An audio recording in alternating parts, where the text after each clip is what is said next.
And welcome everyone to the stream. This is Sharing with Shellshock. I am your host, ShellshockPrime, and right now here I am with yet another session of Sharing with Shellshock. I'm looking forward to be talking with you guys about Handheld Gaming. This is going to be one hell of an episode right here, and as you can see right here, we have 4 guests tonight, 3 of which are returning, and one of them is a new guest. So we got the first one, Sylverstone Khandr. Hello, hi. Hey, good to see you, Silver. See you. Glad to have you back on the show. And then next up is Zykrul, who've also been on the show before. Hello. Hello. And then also we got MichaelMacaw, who's also been on the show before. Hey there. Yeah, good to see you. And for the first time, we got Mr. Redbeard. Hi. Hello there.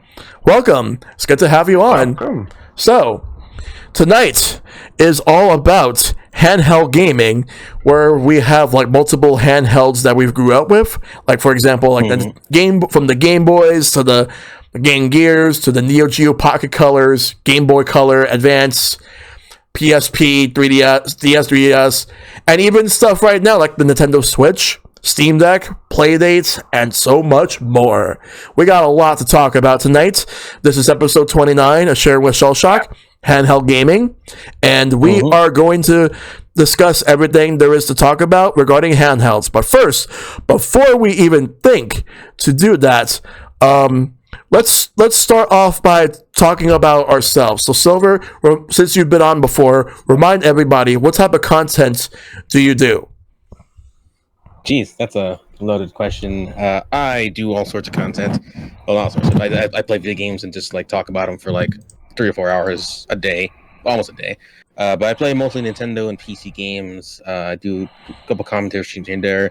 I did draw on stream ages ago. Sometimes I do it, sometimes I don't do it. You know, whatever. I'm more or less like kind of going at my own pace. You know, sticking to the games I want to play. You know, the thousands of games I have unplayed, among other things. But more or less, you know, if I see a game and I think it's interesting to show off, then I will show it off. You know, no games off the table except League of Legends. You know, just personal vendetta. You know, I like that game too much. Yeah, that's me. Yeah. Okay. All right. I know currently you don't stream right now, Zykrul, but are you planning on getting into streaming soon? Again, yeah, hopefully soon after my move. It'll be nice change to have the space that I have for that. Yep. But yeah, time being, not now, but hopefully that can change again. All right. Now, what about you, MichaelMacaw? Hey, I'm MichaelMacaw. I'm a streamer on Twitch. Usually stream about like 2 to 3 days a week, sometimes 4. I'm a variety streamer. I'm also a voice actor and voiceover artist. Currently working mostly on corporate stuff, like internal corporate videos, but I do occasionally try out for character work when it's available. And yeah, that's pretty much what all I'm about. All right. And what about you, Redbeard?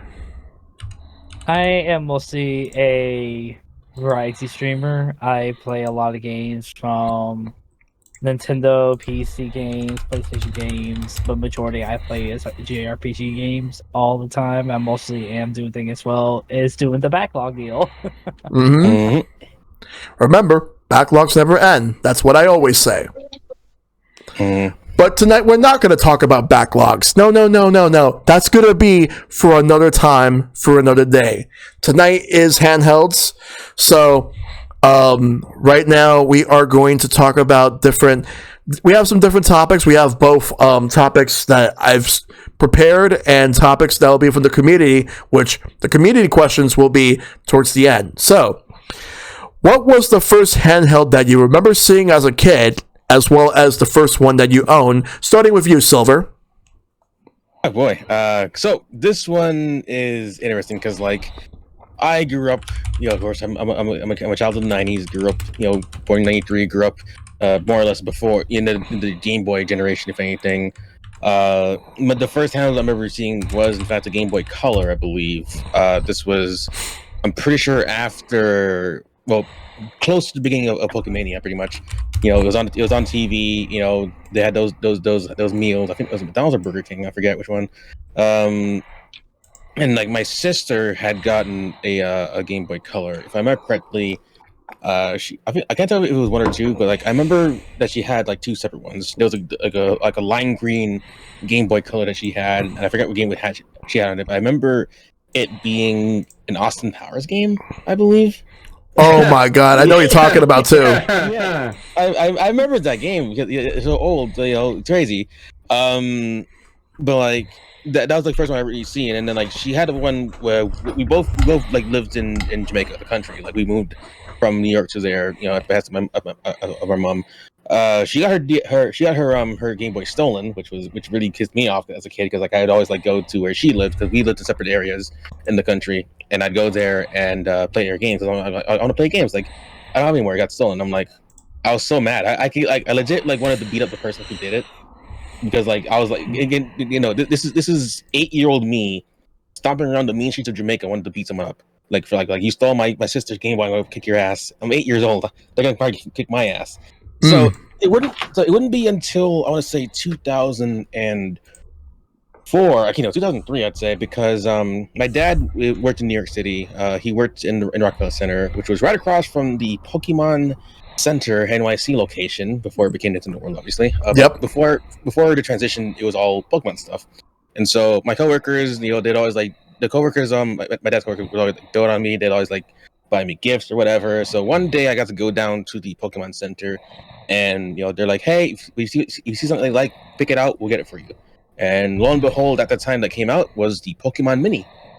So the Pokemon Mini, I got it in Chikorita Green. It came with the Pokemon Party Mini packed in. I never got another cartridge for that Pokemon Mini ever, but like I got it, and for the longest while, it was my first own portable system. Like I played it a lot with friends. It was so tiny and discreet. I could like carry it to school with me, and no one would the wiser. It was an easy like pass along and play kind of system. Like I didn't think like it'd be like too much of a hassle to just like pass it along to people and like play it. And so that was kind of like my first true own system before I got the DS in 2004. So I guess I'll leave it at that for that first question. Okay. Yeah. So that's a very interesting story that you got, Silver. Yeah. All right. Zykrul, what about you? My first one was the Game Boy with the packaged Tetris. Yep. All the way back when I was 7. Yep. Which I was, we were lucky to get because I forget who. I don't think it was me. No, I think it was Miyamoto was the one who suggested to package with the Game Boy. Oh no, No, it was not Miyamoto. I knew. Or suggested it to him. I forget who it was. It was actually Hank Rogers, who right, yeah. who now works for the Tetris company. He was because his mentality was that he said that if Nintendo packaged Super Mario Land with the Game Boy, then it's going to make people think that the Game Boy is for boys and boys only. Yep. But if they were to package it with Tetris, then the mentality would be that the Game Boy is for everyone. Mm-hmm. And it worked. It would go on to become like one of the best-selling games on the system and of all time. Yep. Yeah, that was my first one, and then it was that was the only. But, during that time, the Game Gear was out. That didn't really go as well because that was a battery sink and a half. Mm-hmm. So. Like you 6 AA batteries there. You should see when Sega made the Sega Nomad, and that had 6 batteries to play Sega Genesis games, and the battery life was bad. Yep. Really bad. The 4 and the black and white screen. But yeah, it was Tetris, and I was living in Florida at the time, so there was a grocery store that because the place I was living didn't have like rental stores. It was in a grocery store. Was the only place we had at the time. Yeah. Back then, I remember playing Kicks was one of them. I remember that game. Yeah, that was the Godzilla puzzle game I had. Yep. I also had Killer Instinct. One of the ones I would play a lot was the WWF WrestleMania Superstars. Yes, With WWE Superstars. I remember that game. Hogan, Mr. Perfect, Macho Man, and Ultimate Warrior. Yep. Yeah, those guys. Link's Awakening. That's what I mean. My favorite handheld Zelda to this date. Yeah. I know it's like heavy nostalgia glasses for that. Yep. But I guess it holds up. oh yeah, no, it does. I saw the DX version. I even have this Pokemon Red cartridge has the. Oh, I should have grabbed it. I don't. I could grab it, but I won't now. But this is the cartridge that I have with the first Pokemon Mew event, and I've been busy packing and moving. I forgot to grab it, but I have the document paper showing that I have the Mew from the event with their signature on it, and stupid kid me didn't think to keep it as is because he decided to put Surf on one of the moves and can't remove HMs and but no, that was exciting because that was also the day that my mom, because I had the Game Boy but it was acting up. That was the same day where she also got me as a surprise which I still have today, the Game Boy Pocket. Huh. Right there. I never owned a color, just a Pocket. Yeah. I went to Game Boy Advance for that, for Oracles. Yep. And all that. But the fun times being a kid in the 90s is that, with the Game Boy, is that the backlit is kind of shit. And so I had the fun times at night fighting for the streetlights on the way home and the drives on the highway. Yep. Holding it up and then getting the good light. For like a few seconds and then waiting, and before we finally bought like all those peripherals, the magnifying glass, the light itself, and but yeah, no, that was my first. It was All right. Yeah. What about you, MichaelMacaw? So my first handheld, it wasn't exactly first handheld I owned was in fact the original brick Game Boy. I was born in 1987, so I was kind of like during that meteoric initial rise of Nintendo. So the NES had come out, the Game Boy which came out when I was like less than 3, wasn't even 3 yet. I remember seeing it in a Blockbuster with I think like a demo of it with Dr. Mario running on it. And oh wow! I remember being like enthralled with it and wanting it, but at the time they said my parents said no. Again, I was only like 3 or 4, so I was like whatever. I probably didn't think much of it. And at some point they did give it to it. They did give me a Game Boy. That was my first handheld. I don't remember when, how, and where. I don't even remember what games it came with. I think it was a Game Boy that someone else in my family already owned, and then they handed down to me. At that point, like they bought it, they played it themselves, and they gave it to me. But given the relative age of the Game Boy at the time, I actually maybe don't think that was the case. All I know is that I had like all the classics. I had Mario Land, I had Tetris. I think we had Jeopardy on the Game Boy too, which was not very great for a little kid me. Yeah. Obviously, not a game that I played a ton of. And yeah, it's really we just got games gradually after that. Like all the classics were there. Pokemon. Zelda, oddly enough, I didn't get into until Link's Awakening DX came out. That is a series I just never really played, and then my friend showed me Link's Awakening DX, and I'm like, oh, this game's really good, and they let me borrow it, and I loved it so much I got my own copy. So that was pretty much that's pretty much just how it began. I've got to go over my entire game collection and like path to collecting games would take forever. All I could tell you is that after a while.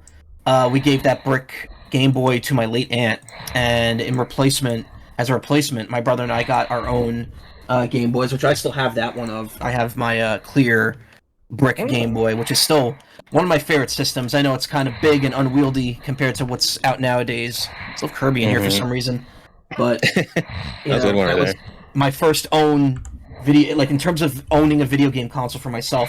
That was the first one, like, of all consoles and handhelds. It has a very special place in my heart, and I've just kind of collected systems ever since. I have a Color, a DS, a GBA, 3DS, which I've traded in several times to like upgrade. And yeah, I've just pretty much stuck with it all the way up to the Switch.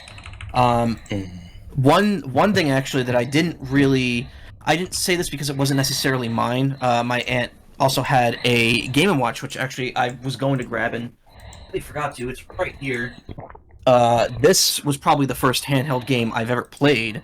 An authentic Parachute Game & Watch, which I still love. I still have it on display on my, nice. On my thing over there to this day. Don't have any batteries in it right now, obviously, but this was something I remember I would spend a lot of time just playing this when I was bored back in the day. And yeah, I inherited it from my aunt at some point. She gave it to me before she passed away, but it's still a really nice memento. And I really enjoy having this, and it's a nice piece of history. And yeah, that's kind of it in terms of like what my first handheld was, and the first one I owned and first one I saw as a kid. Yeah, it was pretty much Game Boy and Game Boy. Yeah. All right. The only option we had at the time. Exactly. Game Boy. Exactly. I was kind of born too early to have a ton of options in that department. Yep. When everything was a Nintendo system. Yeah, exactly. Yeah. I did have a Game Gear as well growing up, and yeah, that thing. Really? I had the battery pack for it. I also only had 2 games for it, so it didn't see a lot of use. I eventually gave that to a friend of mine because the capacitors or whatever. The screen is notorious for having bad. I believe it's capacitors, and my friend was able to like repair it. And I'm just like, if you want it, you could have it. I don't really have any need of it. I'm never touching this again. Yeah. That's fair. Yeah, I just gave it away to a friend like about a decade ago. All right. All right. So, what about you, Redbeard? Okay. The first handheld I remember seeing as a kid was the original Game Boy Brick. It was back when I was at YMCA, and I see some kid, a kid playing Tetris, and I didn't play it or anything. He let me play it because the type of people artists want to be in their corner and stuff. But that was the first time I seen it. But the first one I owned was the clear purple Game Boy Color. Ooh. And I love that to the ear, yes. Oh, the Eternal Purple, yeah. Yeah, those things are great. Oh, I love that. When I first saw that for a Christmas present, I was like, ooh, this is pretty.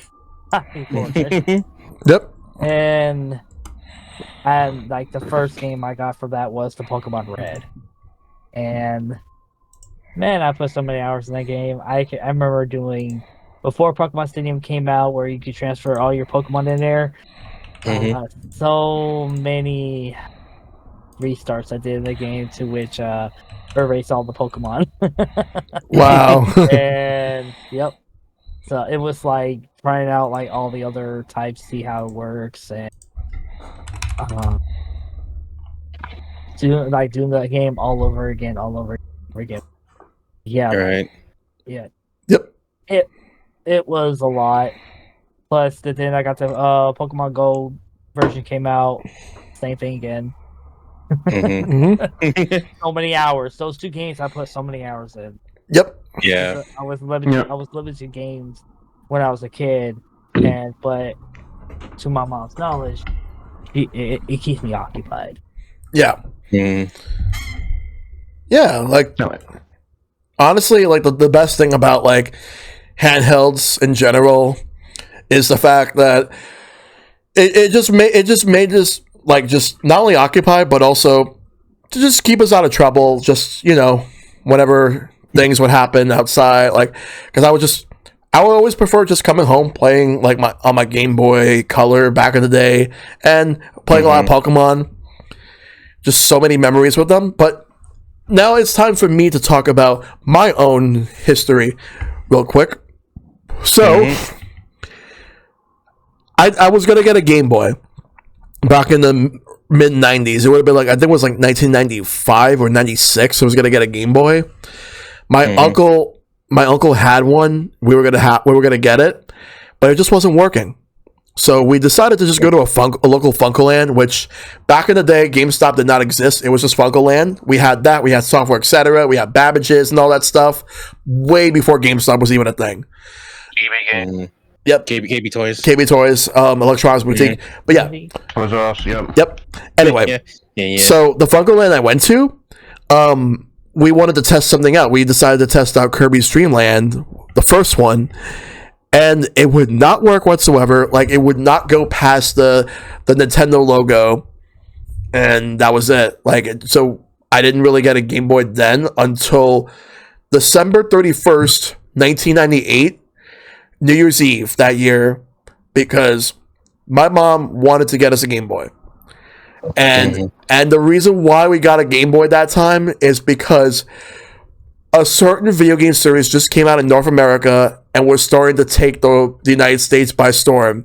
And what series would that be? Pokemon. Yep. So from Japan to North America, Pokemon was just ready to just dominate. Because I feel like at that point, everyone thought the GG was going to die, and then Pokemon just like shot it in the arms, like, you are living. Yep. And because Pokemon, by that point, Pokemon was already in Japan for over like more than a half years, and then we finally got it. And my brother and I, like, the fact that there was only one save file, and the fact that we only had one Game Boy, and we were only able to afford one. So the problem was we had to share. We had to share, and we just kept playing the same save file until the in-game battery erased. And in that save file, I made the biggest mistake, not knowing how Master Ball really was, and not knowing the fact that you only get one. I threw it at a fucking dugong. I honestly knew about the Master Ball like a long time ago, because it was like, know how to use it because you only have one. You only got one. Yeah, I used it for like either the birds or Mewtwo. No, I used it for the birds. What are you talking about? Like the Red. What are you talking about? I only have one. I had like 99. I had like 99 of everything. You cheater. Yeah, I never thought that when I was a kid until later I found out, and I was like, Anyway, I was all over the schoolyard. and my social worker back in school, he had a Game Boy as well, but it was the brick Game Boy. The games that I remember playing from that were Super Mario Land 1 and Mega Man 2 on the Game Boy, which is not the best. In fact, the sound mixing in that game was not good, but it was the first Mega Man game I played on the Game Boy. But I played other Mega Man games before, but playing Mega Man on the go was good. Playing Mario on the go was good. Tetris, of course. I play Zelda. I would play... My first Metroid was on Game Boy. Metroid 2, Return of Samus. But because someone in my school had... Like, one of the teachers in my school had a Game Boy Color with tons of games, and he had that game. He had the Japanese version of Pokemon Pinball, because it didn't come out in the United States yet. It was about to come out. And, like, I played so many interesting games. I've played different Kirby games. I played Kirby's Pinball Land. I played Kirby's Dream Land 2. I've played, let's see what else I've played. I would eventually get, Pokemon Gold and Silver. I would get some other Game Boy Color games. There was a Yu-Gi-Oh game on the Game Boy Color, Dark Duel Stories, which I still have it. And the Game Boy Color that I had, I remember at some point it got stolen. But then again, it was my own fault for one reason. I left it inside my school's desk, and then someone took it.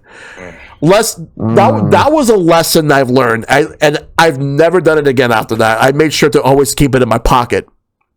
And after that, the funny thing is that 4 months later, I got that very same Game Boy back, and the kid that stole it ended up like getting in big trouble. I think he got suspended. He did not get expelled because it was towards the end of the school year. I was in the 7th grade at the time. And I'll say this right now. Always watch your handhelds. make sure to always have them with you. If you think you leave it at a certain place, double check. Mm-hmm. But yeah, Pokemon was the first game I've owned on the Game Boy, and then after that, like, that's basically what made me a handheld gamer, and I've been a handheld gamer practically ever since. All right. How could I forget Balloon Kid? Oh yeah, Balloon Kid. I remember that one. Don't forget the Pokemon trading card game. I had that game too as a kid. I had that. I did everything in that game. I had all the cards and stuff. I was beating people left and right. Because I got yeah, but I have the card game as well. Yep, that's because I had that game from like when I finished 8th grade. My mom basically just said, "Oh hey, you want to buy a game? You could buy whatever game you wanted," and Pokemon trading card game was the game. Okay. Yeah. So now we move on to the next thing. All right. So favorite handheld and favorite games for that handheld. Let's go with you, Zykrul. See, it's a tough one because my thought is, and it's gonna be one of the DSs anyway. Because my thought was either the DS with the Game Boy backwards compatibility or the 3DS with the DS backwards compatibility. I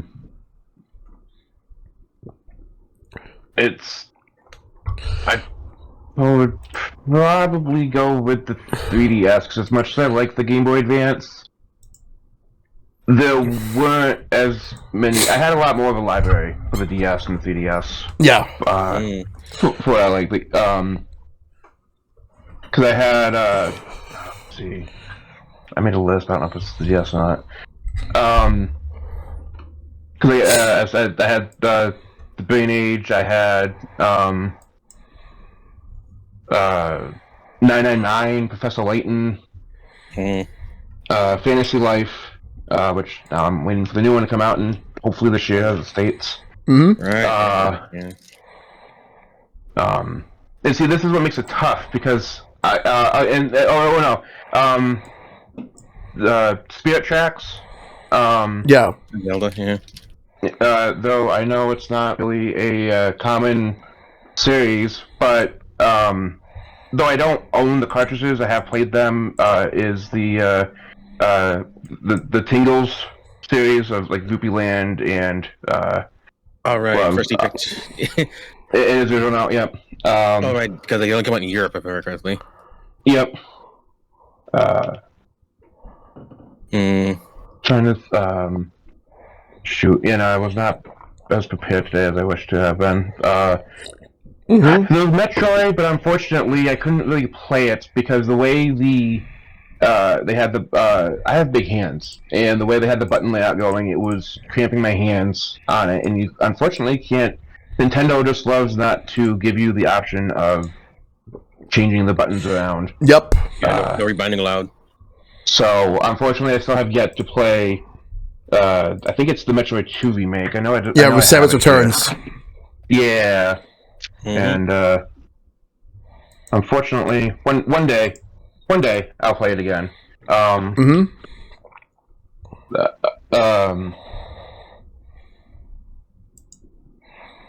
So honestly, shoot, this sucks because I'm trying to feel like an idiot not having. No worries. Like, but you had a lot of really good games for the DS and 3DS that you mentioned. It's a lot. It was because like even outside of the games, I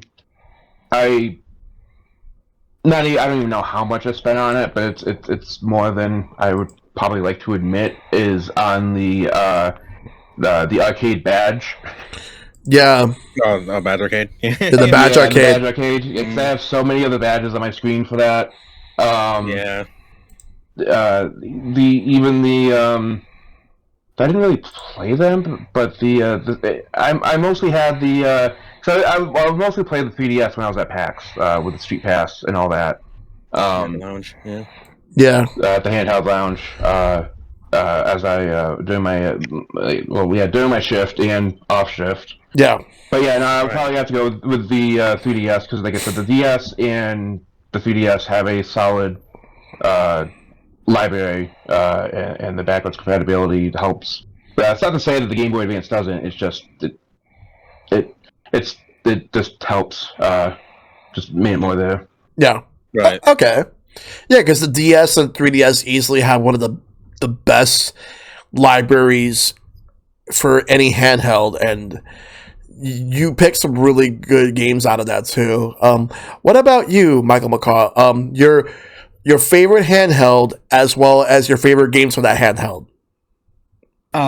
So if you know me, you know there's a video game series that I hold absolutely near and dear to my heart, and that would have to be the Mega Man Battle Network series, which got its start in the GBA. And honestly, the Game Boy Advance came out at a very interesting time for me because it quite literally, like almost all of Nintendo's hardware kind of matched up with something that was going on in my life. The GBA came out literally my last week of elementary school, so it was like I got it then and I had it that summer and I played it all throughout high school, and the DS literally came out like as I was finishing high school up. So to me, the Game Boy Advance just kind of encapsulates that whole early 2000s period of gaming for me, and that was pretty much what I spent a majority of my time on during that time. And yeah, Mega Man Battle Network is probably my favorite series overall, and it's left the biggest impression on me. And I've used that series to like connect with other people and honestly push things in my life in a certain direction. So bonding over that series is actually extremely important to me. In terms of like what my favorite game of that series would be, it would probably be 2 and 5. Just to kind of put a number on this specific game. That I would. So long as it's not 4. Yeah, as long as it's not 1 and 4, in my opinion, are kind of the weakest entries. Yep. But I will say I do enjoy 4 more than I enjoy playing 1. I actively discourage people that are getting the collection now from playing 1 without the Buster Max on, just because it's such a slog to get through. First game syndrome. Yeah. Yeah. 4 on the other hand, I at least tell people, play through the story once. Like, it's not amazing, but just play through it till you reach the final boss, and if you really want to get the other crosses, then play through the game a second and third time. But I feel like it's worth experiencing once, just because it's kind of where the shift in the battle system happens, where it went from more being focused on PvE to being more PvP focused, because there's so many changes that 4 and on make to that battle system that make it more intuitive for multiplayer. And I think that's why I feel like 4 gets a bit more hate than it deserves, but at the same time I totally understand why it gets the hate it does. It definitely stepped back on quite a few things. It was either, I can't remember, it was either 3 or 4 that started doing the whole Pokemon split game. It was 3 thing. 3 technically started it, but in reality you could play either version of 3 and still get the whole story. 4, 5, and 6 were when they actually started making different scenarios, and like you had to play both versions to get every bit of story out of it. Really, though, you didn't have to. It was kind of just the same story in both. It was just kind of side stuff. It was really more just choose what you like. All right. The other, there are quite a few series on the Game Boy Advance that I love. Like looking to see if there's any in my room that I could point out, but not really. Because all my Game Boy Advance stuff is in my closet. Yeah. So you speaking Game Boy Advance, how about Golden Sun and the Lost Age? That's exactly what I was going to mention next. Golden Sun 1 and 2 were like the pinnacle of RPGs for me at the time. I remember I was taken to like a Walmart, and I was told by one of my parents that like, oh, you could get any game you want. And I remember it was like a choice between Golden Sun and Breath of Fire for the Game Boy Advance. Okay. The Breath of Fire port. And I remember looking at both and looking at Golden Sun, I'm like, this is like a 3D game. This is incredible. And I ended up getting that, and it ended up being the smarter choice because I love that game, and I've played Breath of Fire 1, and I absolutely do not like it as much. Yeah, that's a series that's a series where the first game was like, oh, this is a pretty good game, and then we got the sequel, The Lost Age, and it's like, this game is amazing. This is incredibly huge. Like, the whole world is open here. This game is like 3 times longer than Golden Sun 1, and it finished up the story pretty well. Yeah. And then we got Dark Dawn, which kind of introduced a whole new can of worms there that can get there is no third game. I personally like Dark Dawn, honestly. I replayed it a couple of years ago. It's not a bad game. It's just upsetting that it never got followed up on, and that they kind of I didn't like it because it kept rehashing it felt like to me it just kept bashing it ahead over and over again, the history of the first 2 games, more than giving it its own story. Yeah, in a sense. It tried to stick too close to the original games while also having a completely different world map and setup. So it's kind of weird in that regard. Like it kind of clashed a bit. There was a little bit of theming that didn't work out too well. Yeah. I trying to think of like the other, like the Mario Advance series was a big deal to me. I never owned. I owned Mario All Stars and I owned Mario World. I never owned Yoshi's Island as a kid. I always borrowed it from a local friend, and having Yoshi's Island on the Game Boy Advance was like so mind blowing to me. I'm like, oh my god, it's Yoshi's Island with extra stages in it. That's incredible. Yeah. Yep. And it's on Game Boy Advance. It's on a handheld. I could bring that with me on vacation and enjoy it. Yeah. That was also my first time on Yoshi's Island as well. Like, yeah, I imagine it's a lot of people's first time with Yoshi's Island. That game I don't believe was super common on the Super Nintendo. So it's kind of weird. I remember seeing Yoshi's Island on Super Nintendo. Well, it was actually you go into the store, you know, they have the consoles out and the video screens. And I remember seeing Yoshi's Island. I was like, I want that game. But... Yeah, I was lucky enough to play it on the Super Nintendo, and it was so good. It was one of the games at the demo station at my Blockbuster at the time. Yeah. To go back to the GBA though, Fire Emblem obviously was a big deal when it first came out in America. Yep. I was more of a Sacred Stones fan than I was the original FE7, but at the same time, they're all good, and Fire Emblem as in general is really great. I feel bad because I've skipped out on like every one since Awakening, since After Awakening. But at some point, I might have to dive back into the series. Yeah, Awakening was my introduction, so yeah. Yeah. Yep. I would have to throw one more. Well, no, WarioWare. WarioWare is a big deal for me. WarioWare and Rhythm Heaven. I know Rhythm Heaven was Japan only, but I've played. I played through it originally, and I also have played some of the fan translation of it, which is Rhythm Heaven Silver. Those series are both near and dear to my heart, and they both got their start in the GBA as well. Aptly named. Yeah, I know, right? What else?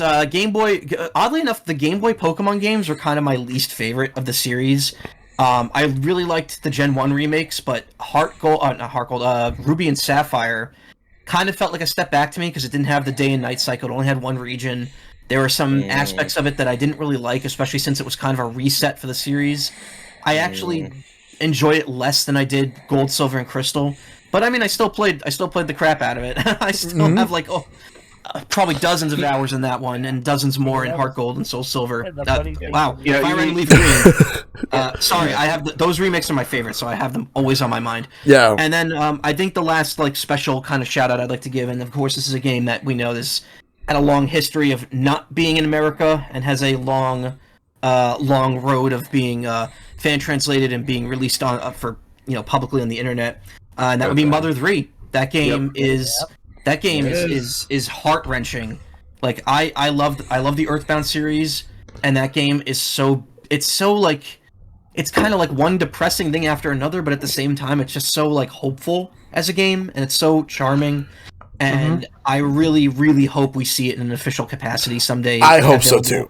Outside of Japan, because that game is just lovely, and I really want, even if you haven't played Earthbound or Earthbound Beginnings yet, it is absolutely worth experiencing Mother 3 on its own. Yeah. It's just so good. And then, that's pretty much it in terms of my favorites. I mean, the honorable mention here is the DS. The DS literally came out as I was starting college, and I think I have more games for the DS than any other system I own. I just kept buying game after game for it. Maybe the Switch might be up there now. Yeah, it might be catching up just because I have a huge stack of games over there that I'm looking at. Yeah, many of which I have not played. But the DS was just a huge deal with the online play and the touchscreen and just the sheer amount of games for it. There were so many good games, and if I could list a second console here, I'd be going through the games on that all night. But I will throw out one honorable mention for it: Elite Beat Agents and Oendon. If you have not played Elite Beat Agents and you have a way to play it on the 3DS or DS, copies are extremely cheap. Go and find one.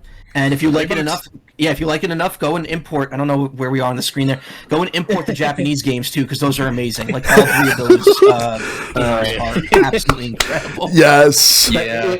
You mentioned Ruby, and it made me remember about Omega Ruby and Sapphire. The one I played a lot on the 3DS, because that's the one that introduced the not introduced, but it had the new flying mechanic. Yeah, in it. It started the trend of skewing away from HMs. Yeah, and Gen 5 kind of did that, but not really. But Yeah. the Omega Ruby Alpha Sapphire definitely worked Fly in a much better way. That then got expanded on in Gen 7. Yes. It was really good. Yep. and I would and anybody we missed because I have it with me now is Kirby's Triple Deluxe which was the introduction to me in the series. All right. Mm-hmm. Yeah. But also some really good games that you mentioned, Michael. That was a lot of really good stuff. I know. I could go on for hours about TGB and the DS in particular. Yeah. made a friend with Silver already with the rhythm games. All right. Redbeard, your turn. Favorite handheld and the favorite games from that handheld. Go. Okay. There was two I was getting close to find out which one was my favorite because really big that means. But my honorable mention would be the Game Boy Color because here's one thing: I didn't have a lot of Game Boy games back in the day, nor like all the hits and stuff. All the games I remember having was basically like Pokemon games. Pokemon Red, Pokemon Gold, Pokemon trading card game, Pokemon Pinball. That's all to my knowledge because that's what I remember playing. But my top one would be the Nintendo DS, and this is I'll tell you why. Besides the DSi XL, which they removed one function of it. The Nintendo DS Lite was actually my favorite because I could play both games and Game Boy Advance games and Game Boy as well. Yep. And so many games I have played on the DS, like so much. From the Mario games, Final Fantasy games. After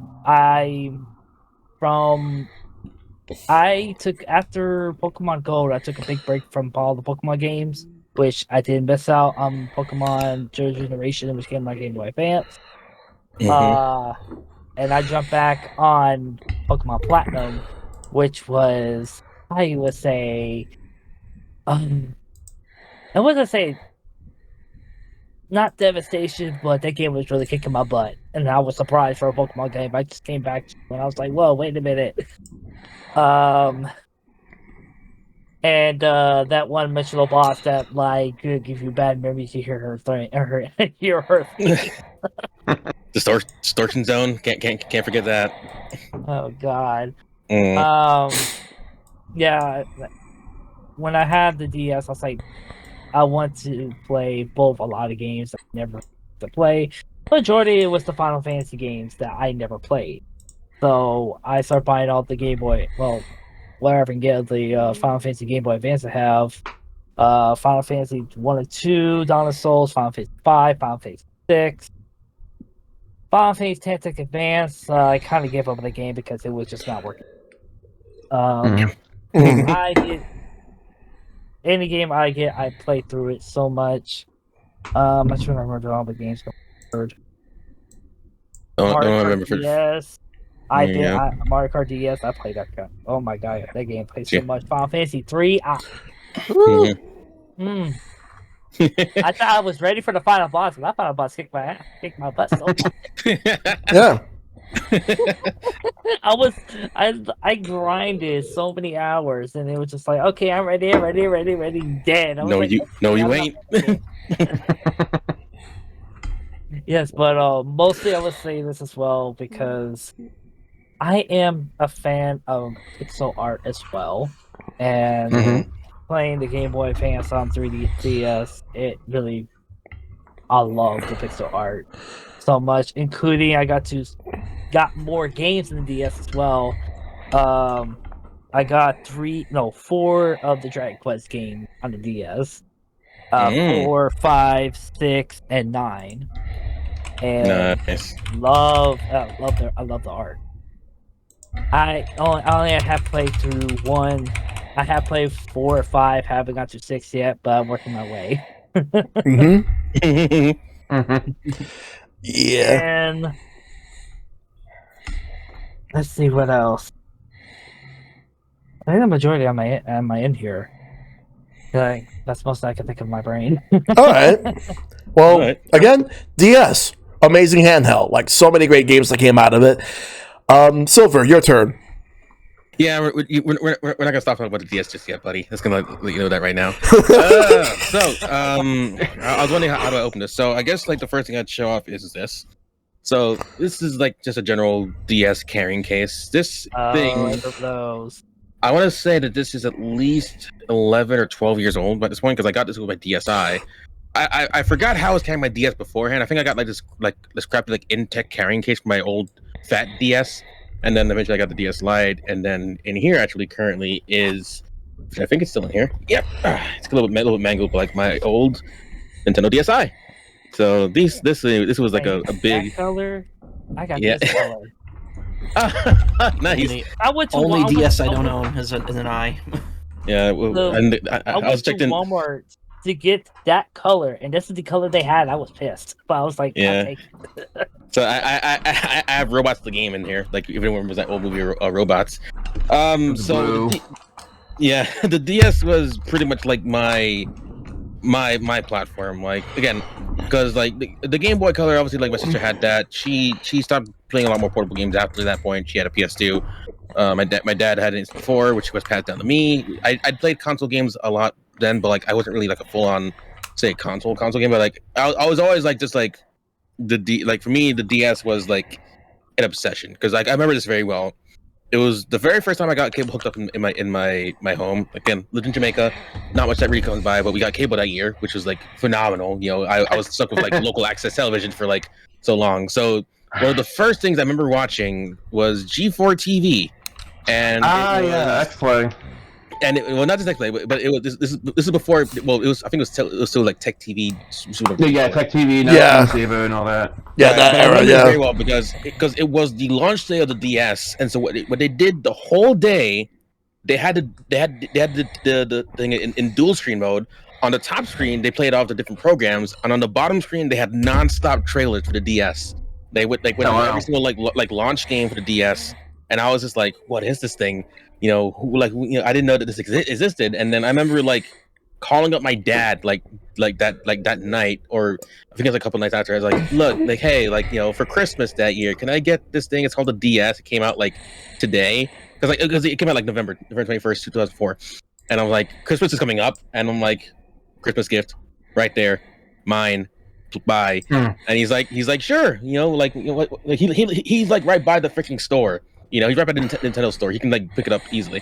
So I got it that year. Great stuff. You know, I was talking to my friends. Oh, I'm getting the DS. It's gonna be awesome. It's gonna be really cool. You know, I pick it up. I get, I believe, Madden 2005.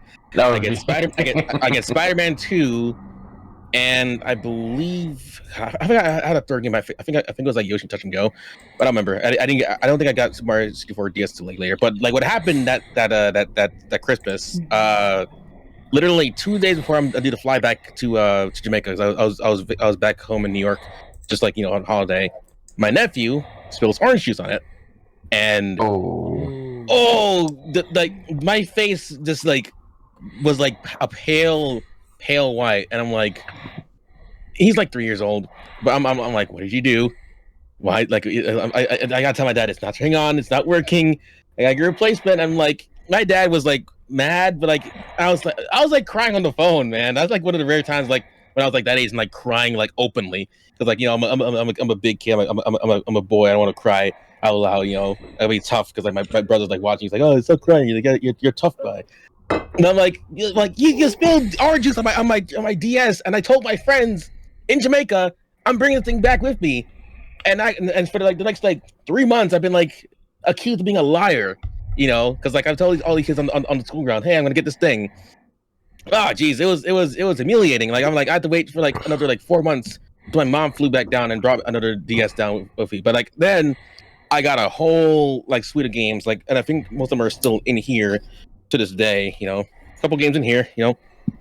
Ultimate Spider-Man, Trauma Center, Custom Robo Arena, Super 64 DS, GTA Chinatown Wars, great game by the way.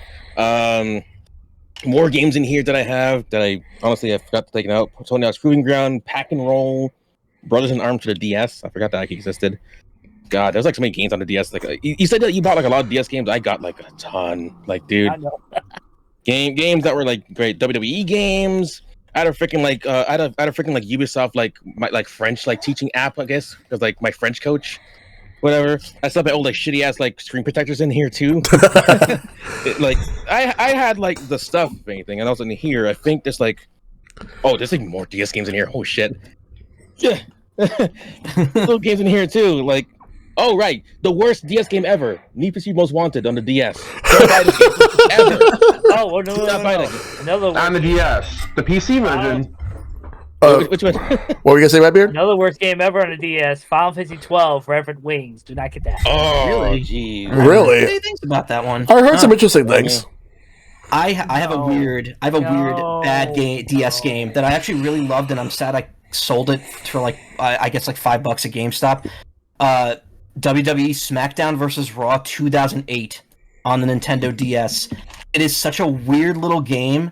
It doesn't play like a normal wrestling game. What it is, it's more like a QTE type game, played entirely on the touchscreen. You have characters on the bottom screen, and they'll get like little symbols around them. You tap them, and then do like a touchscreen motion to pull off the move, Yeah, to, like injure a body part. It's such a weird. It was like the first take of a WWE game on the DS, and they really wanted to play up the gimmicks of the DS for it. So many people hate it. I honestly loved playing that game. I put so much time into it for no reason. 2008 sucked. I had 2009, by the way. Oh, nice. It was slightly better. It was still touchscreeny. I'd say 2010 was like the best one they did because it was close. It was the closest to No Mercy. That was like the pitch for me. God, I was gonna say like I had like more crappy or decent games here. Oh yeah, how could I forget the game that ruined my DS's touchscreen, Pokemon Dash. Oh dear God. Jeez, I don't know, man. I don't know. It's just crazy. You know, Exit DS from Taito, Space Invaders. I got like there's like a lot of like games here. I'm like, geez, I forgot like just how much I was like invested in this little. Do you have little system? Do you have Clubhouse games? Oh, okay. So a couple of DS games were stolen, unfortunately. So that really sucked. Also, wait, was it Michael or was it Redbeard who said it? Here it is. I found it. SmackDown vs. Raw 2008. Nice. I found it. Games. There's Clubhouse games right there. And also, even though it's like, even though this is like all chopped I only got this like 2 years ago. I got it like long because I got it because I liked the one in the Switch. The Final Fantasy games. I grew up in Clubhouse games, but like unfortunately, like some of my games were stolen by some really crappy kids I knew. Also my first online Call of Duty game, Call of Duty World at War on the DS. It looks like it was damaged. Yeah, I would keep it in condition, but like some of these things were a little bit like damaged, fortunately. But they still work. Like, yep. But like I had Metroid Prime Hunters, you know.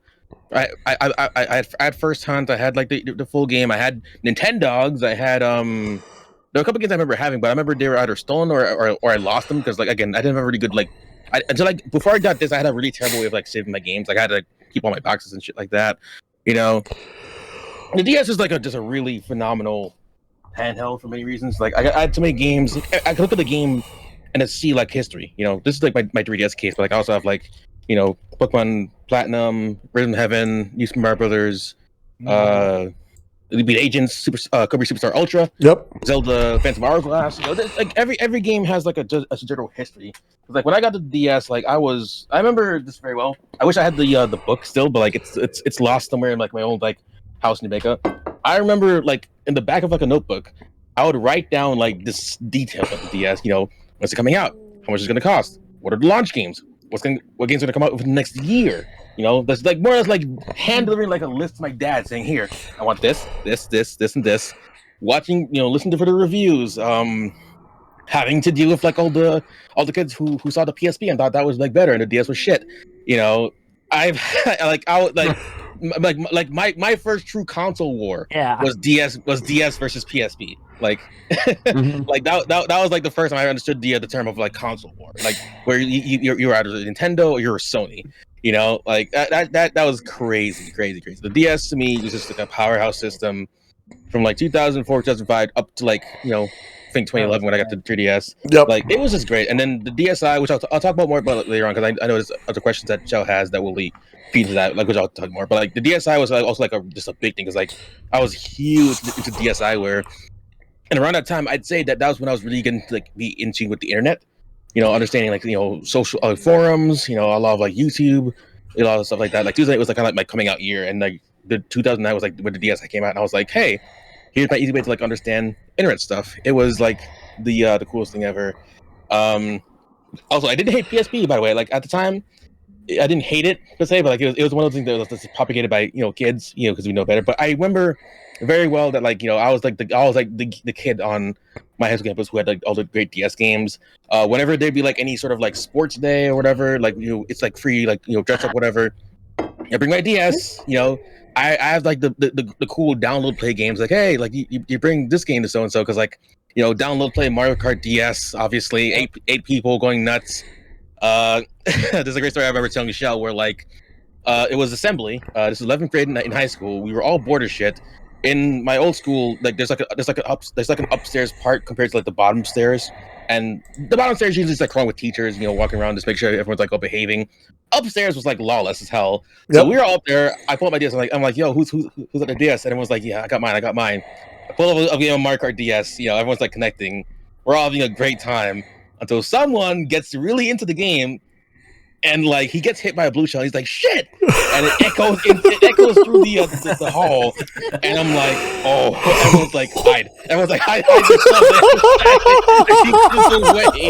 I'm like everyone's like you dumbass, like keep quiet because like we're all playing our guesses like in our crotches and everything, we're trying to be discreet. This guy gets into it and it's like and almost blows our cover. Like I'm amazed that our DS taken away, and I've gotten my DS taken away twice when I was in school. One time because somebody snitched on me, which I didn't respect very much, and the second time was because someone who I like borrow my DS played it out in the open, and I'm like, dumbass, you trying to get me like fucking like killed by my guardian. And the funny thing at that time, I snuck out my DS because like she took it away from me because like my grades were kind of like bad at the time, and like she didn't know that I was taken away. So I was like, I had to hope that she didn't think, oh, you're doing so fine in school, honey. Here's your DS back. Where's your DS? Like I'm glad I didn't caught for that, but like, man, it was nutty as hell. Like honestly, yeah. But, because like the DS was like truly like my system, like that to me was like my intro to like full-on gaming, not just like oh like I want to borrow my brother and sister's like Game Boy or get hand-me-downs, whatever. That was like that was like it was truly my thing. Like I grew up with this thing, I was like the guy, and then like from there on out I've been like owning all sorts of things. So the DS is like truly like my system. And then I know you have favorite games. Yeah, I've said a bunch of Mario Kart DS, Rhythm of Heaven, Elite Beat Agents. Oh my god, Tony Hawk's American Skateland, by the way, great game. Vicarious Visions, loved them. Don't like what Activision Blizzard did to them.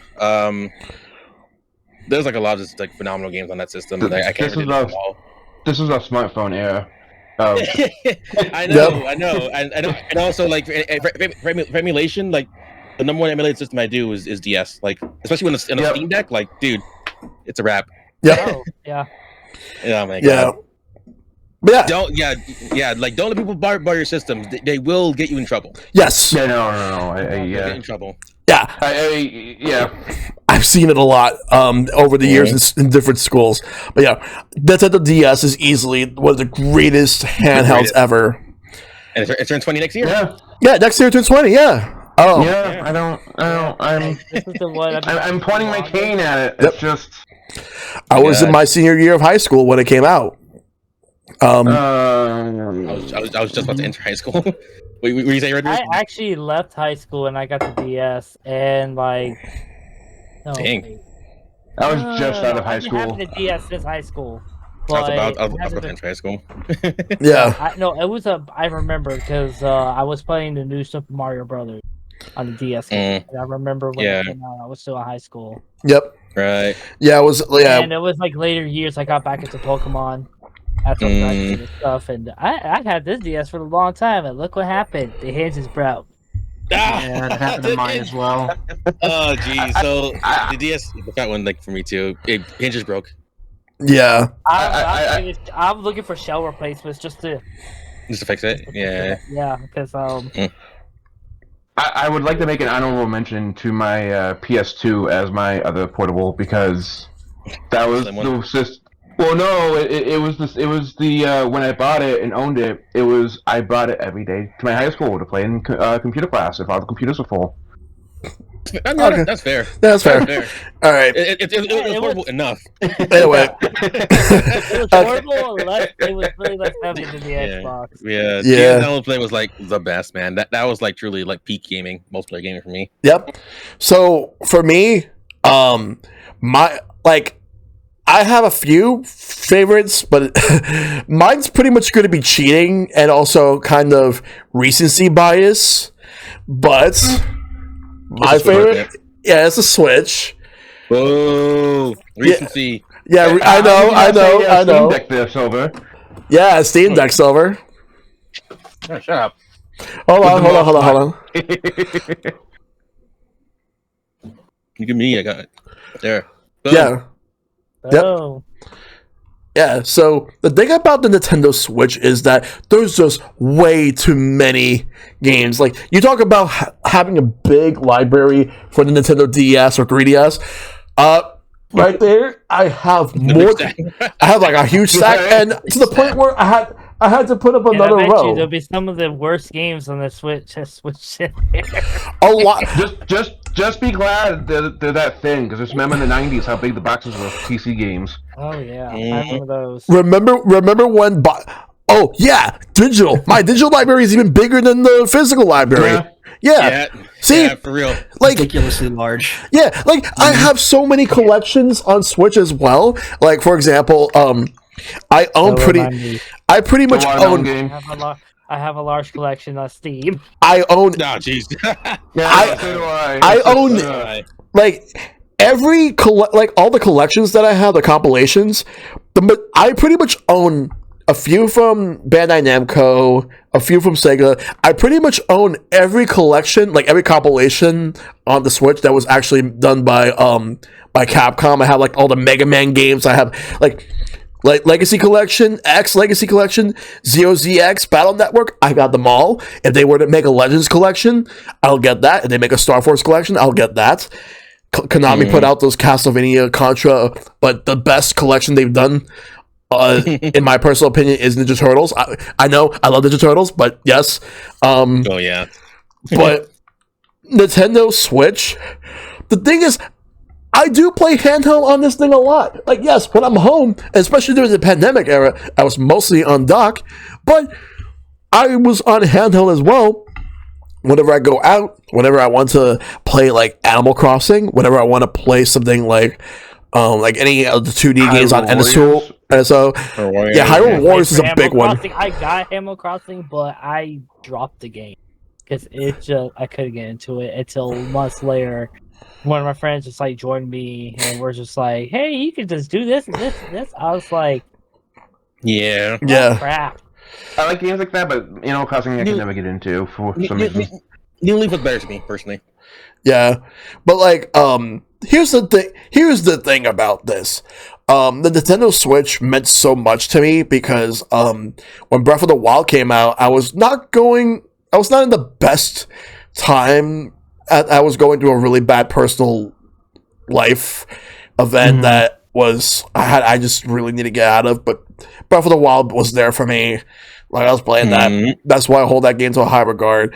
But just going like through like all these games over the years, and it has probably one of the best first party libraries in anything Nintendo, really. There was a lot of really good games on this system. Pretty much. But because before that, at least for me, it was the SNES.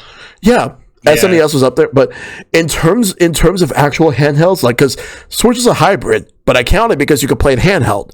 But if you want to talk about actual dedicated handhelds, for me, on a personal level, 3DS.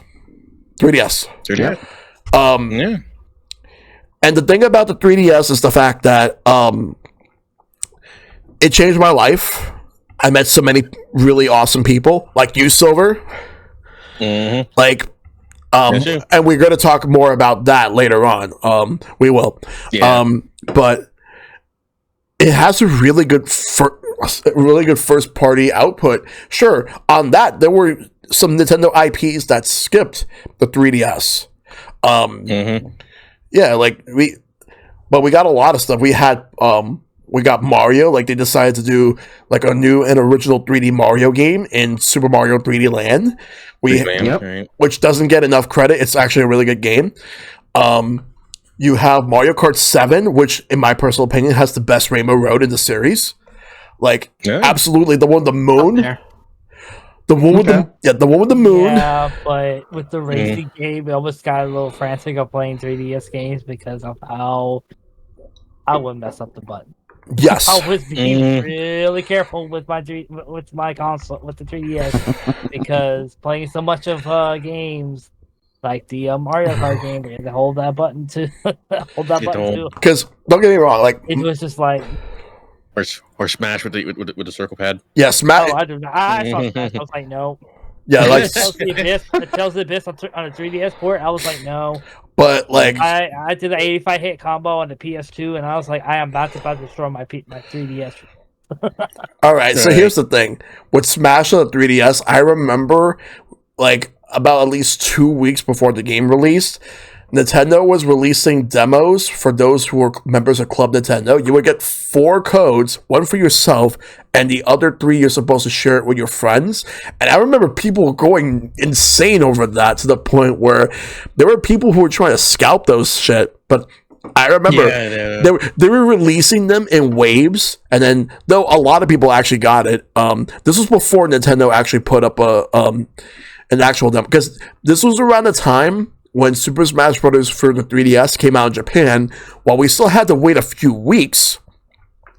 But what I remember was just getting codes, and then people were just like begging me to give them codes. It's like sure, they would say some say please, and the ones that did not say please, I was not going to give them codes. Like, nah, like didn't your mother teach you manners?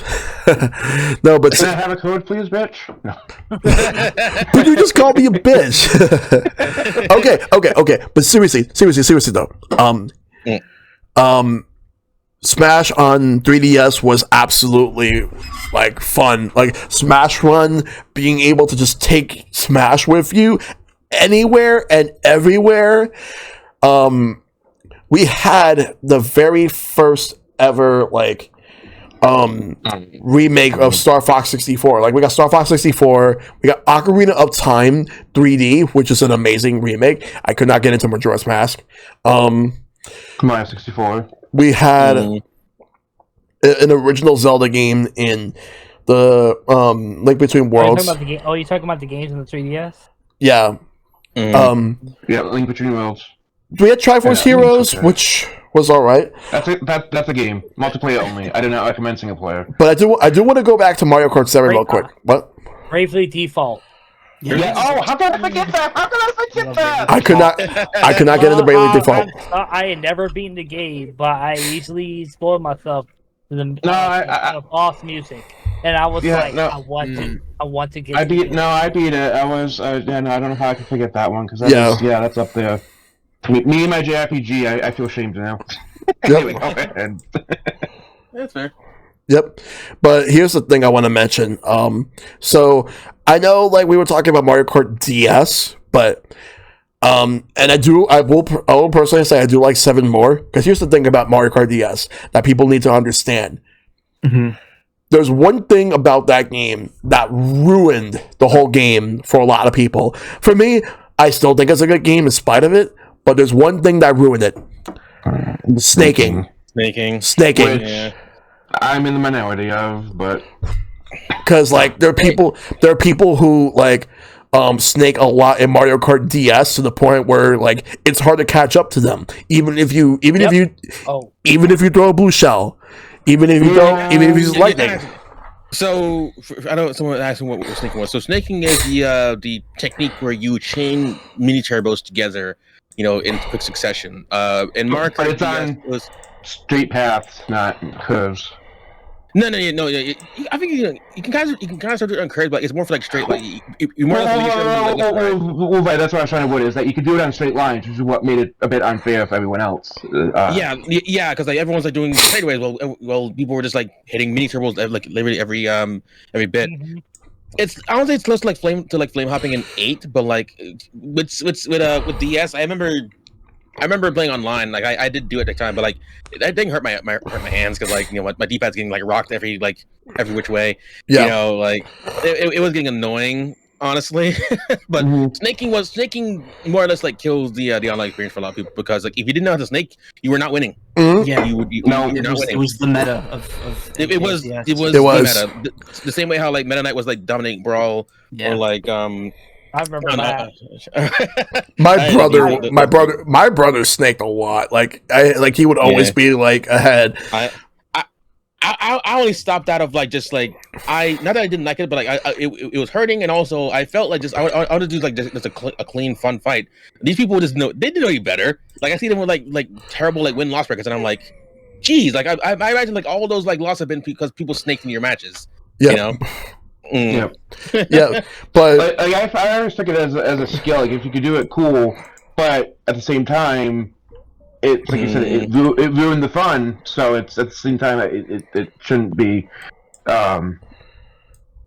It shouldn't be. It's just like the fire hopping in a way. Is that if you can do it, but I can understand that it's so convoluted in how to do it. Yeah, ruining the competition. Then it shouldn't be allowed in competition. Also, one thing I should have said actually earlier. This little sticker that's on my my DS thingy. This is actually my Mario Kart DS emblem. I got it into a sticker from a friend of mine. It's old now, but it's old now. But like I paid my friend a couple bucks to like make a sticker out of it because he was making stickers for everybody. Yeah, out of like vinyl, and it's great. It's still on here years after. You know, it's great. That's the thing. Mario Kart 7 was, as much as I love the game, it was rushed because they wanted to meet the holiday. Because the 3DS, when it came out, people it was failing to the point where people were thinking that the 3DS was gonna like do really bad and that the Vita was gonna overtake it, which never happened. Yeah, that was the first failed system in a long while because they dropped the price. They did the ambassador program. The ambassador program, right? To be fair, like after E3, because like I remember being like in my fanboy era at that time, but like when I heard the Vita was like 250, I was like, oh no, like if they 250, they are toast. And so like of course 2 months later, when I remember waking up into like Shell messaged me saying, hey, the price got dropped. And I'm like, what? Because I'm like rubbing the dirt my eyes. I'm like it's 170 now. And we got all these free games. I'm like, what the hell? The ambassador. What happened to Xbox? Well, here's the thing. Here's the thing for me. I am a proud Nintendo 3DS ambassador. I have 10 games that they gave me for the Nintendo Entertainment System and 10 games that they gave me for the GBA. And to be honest, this is how I've actually first played Metroid Fusion. This is how I first beat Metroid Fusion. And now that's a great game. Okay. Like, because I didn't know, because at the time the state of Metroid was just not in a good place because it was more than a year and a half after we got Metroid Other M, which the less said about that game, the better. But there we go. But it's how I played that game. It's how I played. Yep. But that was like much later. But we also got Fire Emblem Sacred Stones. We got WarioWare. We got Mario vs. Donkey Kong. Oh, the Ambassador Certificate. Yes, I had that too. I played the hell out of Metroid Fusion on that. I played a lot of like some of the Game Boy Advance games. Because they decided to go with a different route for Virtual Console at first for the 3DS, where it was Game Boy Color. Then they would have Sega Game Gear on here, but then they would later add some more platforms. They added Super Nintendo. They had NES, Super Nintendo, but Super Nintendo. There was also 3D Classics. 3D Classics Excite Bike was free for the first month, right when the eShop launched, and they've only made 6 of them. because they actually plan to make more. In fact, I was sad when I found out that one of the games they were going to work on that got canceled, they were going to do 3D Classics Mega Man 2 and Mega Man X, and those got canceled along with many other games. Then Sega decided to make their own 3D Classics line. And yet we got fucking Urban Champion because. What are you talking about? That's a great game. No one asked for that. No one asked for that. Because I remember. Adventure, Z-Fish, fine. Twinbee, I'm okay with it. Kirby's Adventure, obviously. But freaking Urban Champion? Come on. Because I remember. I agree. I remember downloading Urban Champion, and then I went to this particular Capcom event where they had Ultimate Marvel vs. Capcom 3 and Street Fighter Cross Tekken demos in New York City, and I went, and it was absolutely insane. But I was just basically playing Urban Champion. Eureka was the main developer. Eureka. Yeah, though I know that Twinbee was Konami, and CBS was Bandai Namco. I remember doing it for games where it was, I believe it was Excitebike, it was Urban Champion, it was Kirby, and I remember because Kid Icarus Uprising came out. Uprising, Kid Icarus on the NES was the last one, which I did get that one, and I absolutely loved it. Best version of the original NES Kid Icarus. But you have so many other games, and also the Street Pass feature. You can't forget about that. The Street Pass feature was one of the greatest things to ever be made, and I would like for Nintendo to bring it back in the next system. I'm pretty sure there's a good chance that they're not going to bring it back, but I want it. So many people are asking for it. I would love Street Pass. It means so much to me. In fact, let me actually go ahead and get my 3DS right now. I had a cord, so I would like to fucking. I have over 10,000 from that with packs. I have to look and see how much I have. I don't know how much I have. That was in my hand more often than anything else during my times of packs. I can't see. Flex my puzzle pieces instead. Yes. Right. I also got them all. I don't have a plug for it. Yeah, I had all the puzzle pieces. I did all the games. I am sitting I got them all at PAX last year. Nice. When we found out it was going to close, I was like, "Oh shoot!" We were in the. I remember I was in the same hotel room with you at the time, and I was like, "Oh, they're closing down the eShop next year." I immediately went on and got all those games. Yeah. While we were there at PAX West or East, excuse me. East. Yeah, and if I would have known, I would have got it. Shoutouts to Zion from Nintendo Life for trying to bring back Street Pass into the mainstream. Yeah, they were trying to really do like almost like a revival of Street Pass, but it was just hard because I think we were trying to bring our 3DSs back out there, but some people were bringing their 3DSs, some people weren't. It was just so hard to really get that back because I know for it felt weird to where if you walk through a city as big as New York, in 2023, not get a single Street Pass tag. I'm like, damn, truly it feels like from a bygone area. Yeah. New York could get multiple. It was just tough. Yep. The other thing I want to packs, it's the lights never going off. The other thing I want to bring up is the fact that with the 3DS, just being able to get Street Pass tags, just the best thing is just going to Nintendo New York and just getting tags. But I'm going to talk more about that in the next topic. But yeah, there were so many great games that came out for the 3DS. Just absolutely phenomenal. I could go on and on. Metroid Samus Returns is season 1 of my favorite games on the 3DS. But Kid Icarus Uprising means so much to me, and I'm going to talk more in depth about that game when we get to the next topic. Is when we talk about events and all that stuff. I got a lot to say, and so do you, Silver. I know you do. Yeah. It's basically things that I was there for. Yeah, exactly. And also, actually, no, let's just go into the next one. So the next topic is, have you ever been a part of offline and or online communities that had a lot of people with handheld consoles? And if so, are there any memories you would like to share? MichaelMacaw, we're starting with you. Well, yeah, actually. And then this is my chance to get to gush about the DS when I had to glaze over it before. When I started college, and that was around a little while after the DS came out, and about a year into it, I started going to anime conventions. Specifically, the one I went to the most was Otakon, which at the time was being held in Baltimore. Now it's held in DC. DC. I have not been to it in over a decade at this point. I think 2012 was the last time I went. But I went quite a few years in a row, and I went with a specific group of friends that I had that I've been cultivating online for about over the course of high school, really, about the last like 4 or 5 years. And we were always in like a big group together. We always played DS games together. I mean, all the fun party ones back in the day, the clubhouse games. Which again, as I said, I only got that a couple years ago, so I never really got to play that with people. But Planet Puzzle League, Mario Kart DS, Diddy Kong Racing DS. Those were all games that like all of us had like so much like, especially Diddy Kong Racing. We had the nostalgia for as well. We had a lot of our group was very rare centric.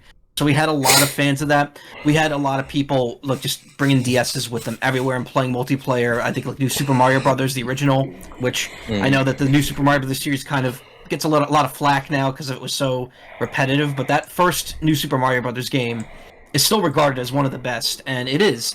And that had a very fun multiplayer mode between like the actual like side-scrolling mode and the card game, or not the card, but the party game mode. Party was games, also that was also in 64 DS. And just all those games, and the fact that the DS had online play, it made it very easy for this community. I getting so excited, I'm drooling. It's fine. Let's go ahead. Incredibly easy to keep up with this community that we had, both like at this convention every year and also online.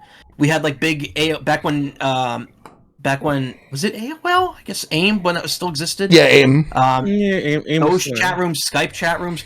We had all that going on back in the mid 2000s, and our group was like encompassed so many people. Like, and nowadays thinking about it, like a lot of these people that were in this group, like were either like kind of related to or straight up were part of like bigger groups that have gone on to do like pretty big things. Like not to name drop or specifically mention any people, but I know there were people in our group that have gone on to start like very successful like internet series and gone on to be voice actors and stuff like that.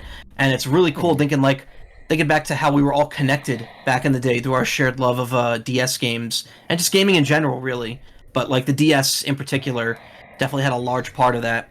And nowadays, with how social media is and with the various groups I associate with, it's really less a community and more just like any person in particular that I meet may or may not be into handheld gaming in a way that we could connect through that and find common ground and also play online, especially now with the Switch having all the handheld stuff it does on it. It's just a very, very open thing. So yeah, I mean, for me, the DS is really where that started as like an active thing, and it just kept going since then, and that's really cool to think about. And yeah, that's my story. That's your story. All right. Hey. Okay, that was a very good story, Michael. I really thought that was good. Now it's your turn, Redbeard. What have you ever been a part of an offline and or online communities that had a lot of people with handheld consoles? And if so, any memories you'd like to share? I would say no. I have not been to any offline or online with handheld. My life wasn't really wasn't mostly a big introvert, not dealing with crowds and stuff. Yeah. That's fair. Yeah. That's what I say is mostly mostly of the games I do is just the games I do by myself. Like wasn't even the other like I never had games. Well, Pokemon was big help with other people, but even when the 3DS came out, I mostly did play by myself or with just friends that I know. I trade things, all this and that. Okay. All right. Well, that's perfectly fair. What about? Oh, okay, Silver, go ahead. Mm-hmm. Go ahead. It's your turn. I mean, like, okay. So, if anything, I know I'll jump in on yours primarily because like we've shared. Like, I will share one that is like a bit away from yours, I guess, Pete. Yeah. So, for those who had DSi systems, 2009, 2010. There was like a burgeoning community actually of people who were making more or less like mini websites because like the DSi browser was out in the same launched at the same time as the DSi, and so it was a pretty simple Opera made browser. A lot for I think it was JavaScript, a little bit of HTML. You could have enough functionality if you knew what you're doing on that thing. So I remember being in Nintendo Life forums at the time. There was someone who was putting out feelers for people who wanted to help them with his website. I got to help with. It was my first proper internet moderation gig, where I got to moderate a site called DSi Hub. We were pretty much more or less trying to build almost like a mini social network for kids of our age who had DSIs. I know people had the Wii internet channel, but for us it was a lot more handheld. There was the more features. It wasn't as crappy as the DS browser as it was I think 3 years prior. But I remember for a good, I want to say 2 to 3 years, we were just building up our own space. I remember writing my first gaming articles on DSi Hub. Met a lot of people in the space who were just honestly talented, web developers. They've gone on to make some great things of their own. I remember various sites that people would do. DSi Arcade, had little games you could play online. DSi Plaza was very popular. A lot of online chat rooms. I think the guy who made that went out to develop some games in the future. There were I remember it was very, very just creative stuff online. And yeah, of course, Little Studio was was a big thing. Hatena. I wasn't really part of that community, but I do remember a lot of the crossover pretty much. Because obviously from browsing Hatena, you go to your DSi browser, you go to these network sites, and socialize more or less people. The people who were at least I want to say 12 to 12 to 16, 17. If anything, like how Miiverse was for people who were on Wii U and 3DS. This was our Miiverse in a way, but we had to build it ourselves, so to speak. Yeah. And it's crazy because I look back at a lot of this stuff and it feels weird because part of it feels it didn't exist, but at the same time, if you really new, if you had a DSi, you really knew you were kind of in, because there were so many DSi Arcade, DSi Plaza, DSi Compatible, DSi Hub. There's many different sites that were out there, honestly. And I remember I remember one of my oldest YouTube videos was kind of sort of popular enough because it was pretty much great sites for DSi browser. Pretty much, I made a 2-parter on YouTube on a shitty webcam back in 2010. I want to say. Yeah. Was it the Game Boy camera? It was a Microsoft live cam, whatever. But at the time, the DSi had such a really brimming community of people who were just amazingly talented. Just a lot of people who were just we're kids. We think we could do fucking anything. These guys think about making sites and becoming the next Facebook, if anything. I want to say they're really thinking of how do we take that but scale it down for people like us. We probably weren't allowed to the sites because you gotta be just so and so up, age wise, whatever.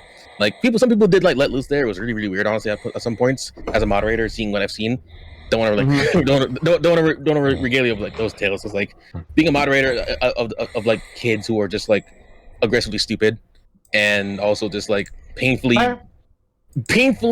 unaware of how the world really works.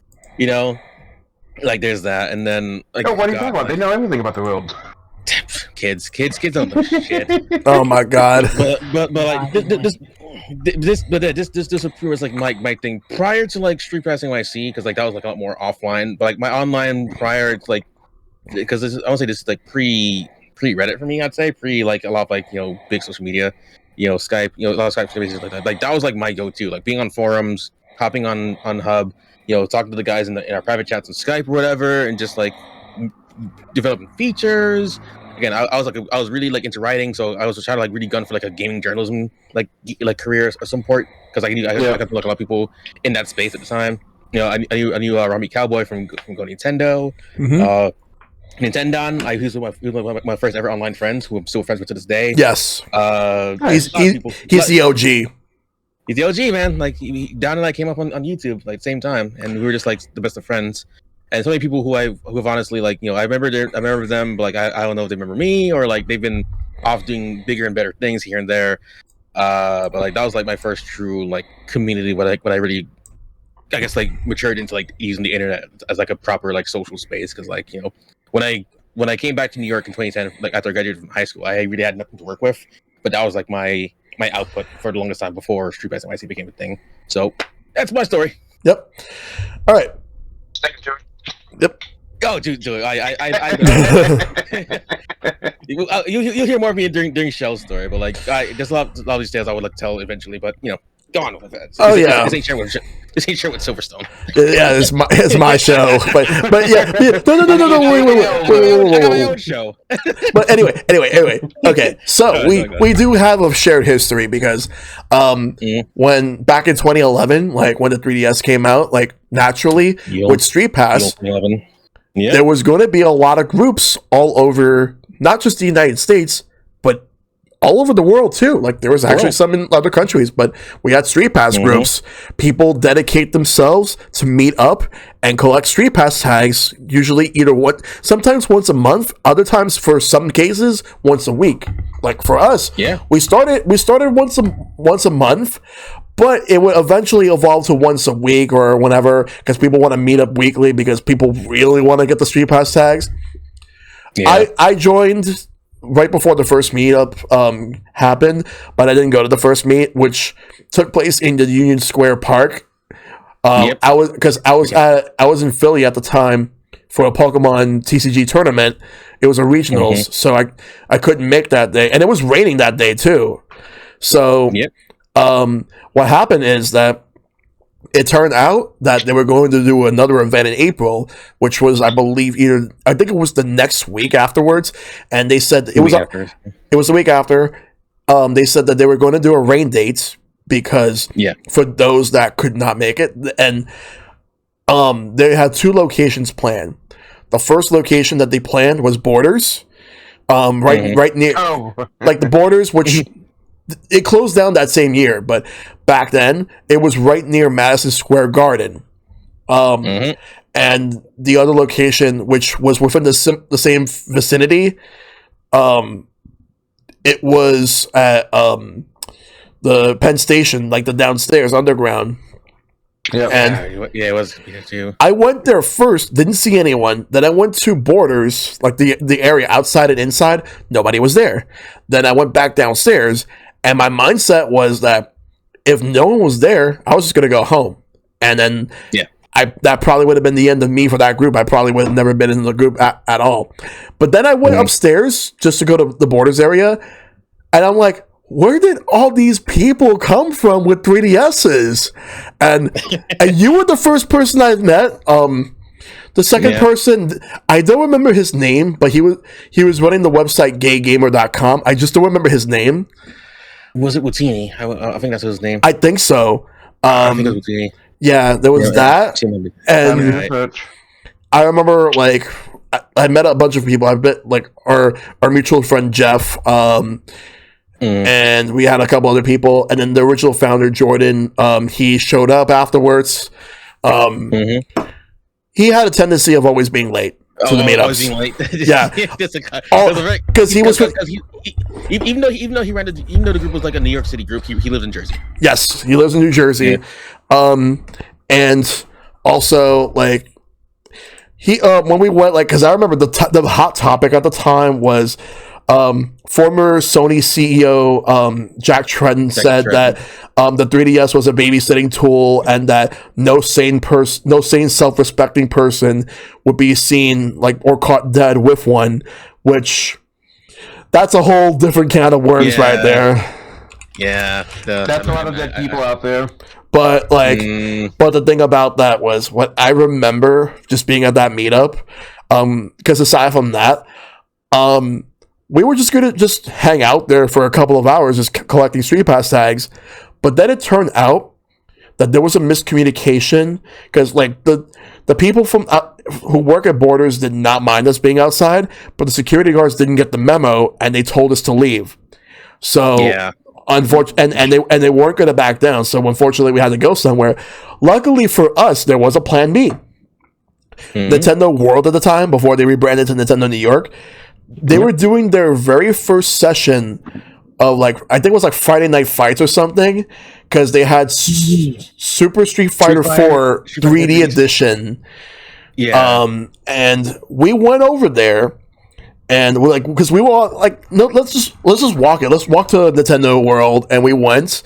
And we were pretty much there, but and then we ended up just recruiting more people there at the same time, like to the group, like because there were some people. That's when like Silver, like I think that was also when you and I met Jennifer and Mark, like both of them.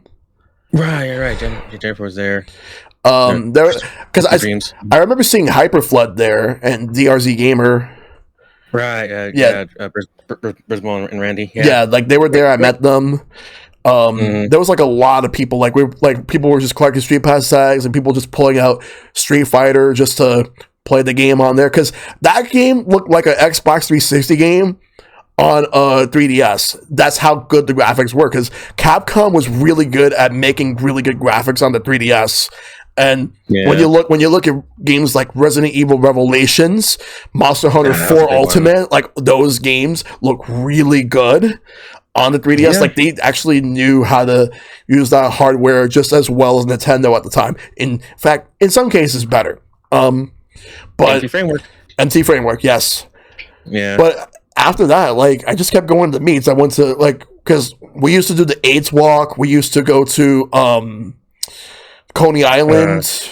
There was Japan Day. Yeah, Japan Day was like Japan Day. I remember that one. I remember but like I remember like we started to get to know each other more around the time of the Coney Island meetup because there used to be we also used to do game launches at Nintendo World. But back then, game launches were different. It was a lot more fun, more low key compared to how things are now. It's more chaotic now, but But nowadays, I was saying like nowadays it's a lot more like planned out by the team at the store. But like back then, it was kind of like just like they would have like certain things, but like if in general it was just like people would be at the store and like do their thing, and it was presently like a free for all if anything. Yeah, it was because they were cool with it. People who were there, they were buying the game, they're enjoying having a good time. That's good. That's good for them. Good for the corporate. What I remember was when Ocarina of Time 3D came out. The day before, because the day before, like back to back, the day before, I was on staff for the VGC 2011 in East Rutherford, New Jersey, and the day after that, I went straight to Nintendo New York or Nintendo World just to go get Ocarina of Time 3D. There was a line. I remember, like we were there just getting the games. Oh my god, I remember that cosplay. I remember seeing that. Yeah. I just made a freaking mask, like a mask of truth or whatever, and like I just wore it because like, but we met some like, people there who were cosplaying because like that's when also like at that point in time I'd say because it was June 2011, right? Yeah. At that point, like me and you were made like admins of the group pretty much, like as we were working with the. I know we had our own like official titles or whatever, but I was most of the guy who was like running the YouTube channel, and you were also like one of the event planners for the group pretty much at the time. Yeah, and I remember like what really brought more eyes to the group was back when we were at Nintendo World for E3 2011. E3 2011, like which was basically the reveal of the Wii U as well as like showing off some 3DS games. Pretty much like rescuing the 3DS that year. Yeah, like Mario Kart, Luigi's Mansion, Super Mario 3D Land, Kid Icarus, Mario, Kid Icarus, and I believe Star Fox 3D. They talked about that a little bit too. Oh yeah, Star Fox 3D, but like it was a really good E3. But but like I remember, at the AR card cake. They had an AR card cake, and then they were giving out like Hawaiian Punch, but they called it the Falcon Punch. Yeah. It was nice. It was nice. Like we've been to so many different events. Like we've hosted a lot of events over the years. And then it's like I was gonna go back to real quick because like I remember the Ocarina time. I'm surprised you didn't mention that the fact that the store almost hated us that day because we ran our own like I think trivia contest that day too. Oh, that was Skyward Sword. Wait, what's that Skyward Sword? That was Skyward Sword. Why did they think that was Ocarina of Time? Because like shit. Dude, that was Skyward Sword. It was definitely later on then because I remember like I think that was the that event for that. Yeah, you see, you remember better than me because like God, you were actively there. I was still like I was still like being I was still the video guy. Just like getting everything. Yeah, and But go on. whatever. Proceed. So we had this. We had the trivia contest. It went well, except the fact that the staff at Nintendo World wanted to do one. It just didn't work out for them, but it worked out for us. But I want to travel back to before the 3DS came out, like 2010. Before Street Pass was a thing, we had this feature called Tag Mode in the game, in a particular game, Dragon Quest IX. So Dragon Quest IX had Tag Mode, and I remember every Tuesday I would go to Nintendo World. They had Tag Mode Tuesday events. They eventually stopped, but people still kept meeting up. This was where I met a really good friend that I've known for a long time.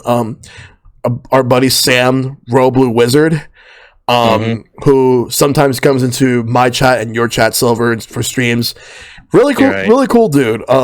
Shout outs to him because he helped a lot when it comes to Dragon Quest, and he's a very great guy. And yeah, that was a good experience. But in terms of the 3DS in general, there is one series of events I do have to mention. I cannot like just let this go. Kid Icarus Uprising Fridays, like Light versus Dark and free for alls. They had tournaments. That was great. They had tournaments every week, and the prizes would be like you would get some AR card packs and the rare 3 Sacred Treasures cards. You would get those because I have most of the AR cards. I'm missing a few, but I got a lot of because we were around for the Kid Icarus launches for like the pre-launch day at the GameStop at 80 something street. I remember. I'm not sure if that was. I forget where it is. It's closed now, isn't it? Like, it's closed now, and the only thing I remember about that was like we met Kit and Krista because they were working Nintendo at the time, and also the winner of the tournament was the Buzz, who was a Smash Bro. Yeah, the Buzz was there. Kid and Krista was there. I remember that tournament was huge. I remember the next day there was another tournament at Nintendo New York, and the weekly tournaments were not supposed to last as long as they did. It was supposed to be like a month and nothing more, but it ended up being 6 months because it was extremely popular. We just kept going back and back. We just kept going every week. It was fun. And it was good. Like we had teams who were coming in to do pre-built. The meta was starting to form around Kid Icarus Uprising as well, you know, and like it was just a great time. Everyone was people who were like in their downtime going to the meetups were down there like practicing, competing against each other, and then they would take that skill to the tournaments upstairs and try to get some AR cards for that stuff. Yeah, just seeing like we would see the same people every week, like most of the same people, but we get some new people coming in, and also another hangout spot that we used to go to, but we just stopped going there for one reason or another. There was a karaoke bar that we used to go to called Radio Star. We used to meet there every Sunday. They used to have this event called Game Over. And the way it worked was you could bring like whatever video game consoles. They just called us, oh, that's the Nintendo group right there. And because we would have someone bring the Wii and then hook it up to the TV, and then people would play 3DS games as well. Like we made it a rule where Smash was always last to play, like for the last game to be played, because that's all people are gonna play. But even then, if there's a game that's on the Wii that I was not interested in playing at the moment, I just pull out my 3DS, collect Street Pass tags, and play something on there. Good times. All right. But yeah, like, see, I can go on and on about this thing. And then eventually we rebranded from Street Pass NYC to Switch and Play NYC, which if you want to know more about the stories of Switch and Play NYC, season 1 we did like Silver Mike and I, like MMG Mike and I did like an episode for Switch and Play NYC. It's on YouTube. Go check that out. And I was going to say, for Street Pass NYC, we did do a Sylverstone Khandr Variety Hour episode on that, actually. We did. About Street Pass NYC for the I think the 10th year anniversary. I started to upload that to YouTube. I know it's up on my Twitch under the Variety Hour collection. Yeah, feel free to upload that on Twitch, because I plan to. Yes. I mean YouTube, but yeah, those are some stories. I know, like, I have a lot, and I could just keep going on and on, but there's some really interesting stories. We have time. Yeah. Yeah, but I do have. We have that extra hour from last night, so.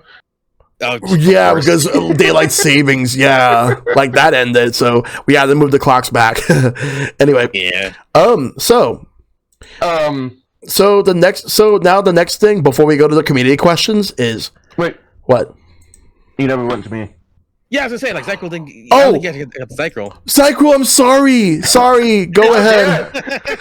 Oh my god. I'm not gonna top this. Sorry. It's just that I was just so excited about that topic, but No, that's perfectly fine. That's what's great about this. and, No, that's what's great about this is the enthusiasm Yeah. about this. Yeah. And that's what we want in the community. yeah, And go ahead, Zykrul. The floor is while yours. also forgetting other people. And no. Go ahead. For me, not much. It's mostly been where I live. Not a lot of people live close by. I was all online, but but mostly it's been with me. God, jeez, it's going to be 10 years next year. I've been enforcing handheld. Well, not handheld lounge, but I've been enforcing for 10 years next year. But the majority of that has been the handheld lounge, running the tournaments and all that. So that's my community with that, meeting up with people and all that. And one story, because you mentioned Smash Brothers and all that's one that I don't. Not the game itself. It was Nintendo, for whatever reason, decided to release that on, what was it, the Wii and the 3DS. I know it was 3DS, but I think it was the Wii was the other system for it. Yeah, Wii U. And The Wii U. And it's thanks to that game that we put a hard cap on tournaments, because we had over 120 people sign up at South. Mm-hmm. Damn. It got so bad. We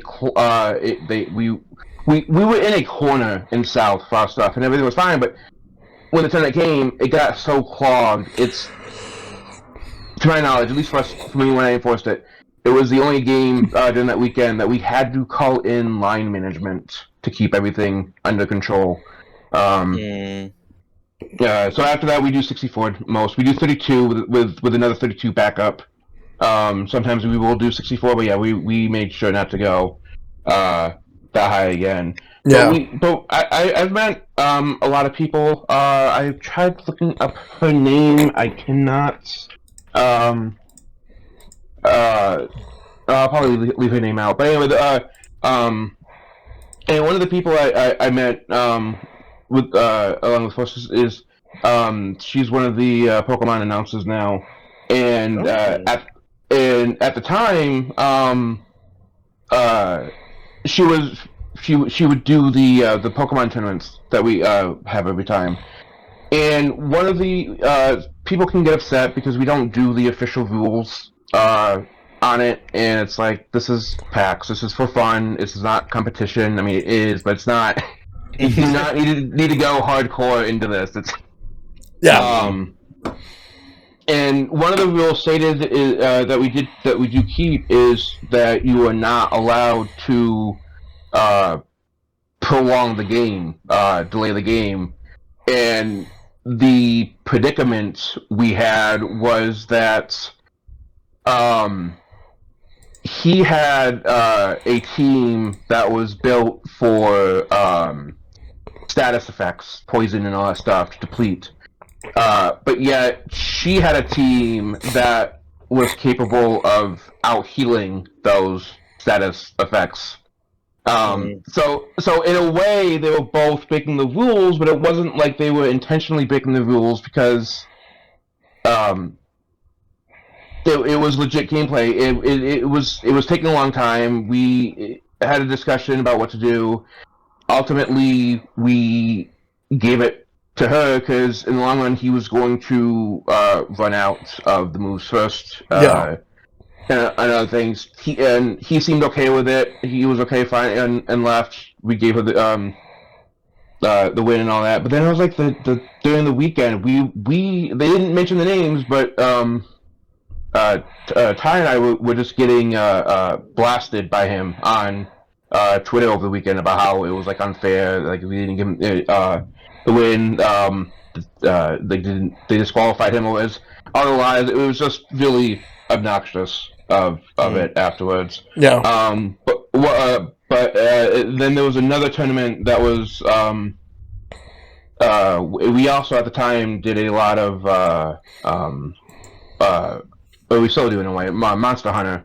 I think it was Rise at the time on the 3DS. No, Rise was not on 3DS. That would be either 4 or Generations or 3. Or 3. One of It might have those. been Generations, because you'll probably know it once I say it, because that one a Capcom representative showed up, and we would always the rules we would always do is dual partners, and they would have we would give each we would choose an area, the monster and whatnot. We would give them 15 minutes to as the allotted time to try to beat the monster as fast as possible, and like even if they would have the full 15, so even if they beat it in like 5 minutes, they felt like they could go faster. They can keep going during those 15, and that one was fun because the grand prize for that was the Monster Hunter 3DS bundle for the top 2 winners. But I know that's mine, mostly at PAX, which has been a lot of fun, meeting a lot of people there. The Street Pass, again, and oh boy, the Street Pass. I filled up so many countries and me's there. Yep.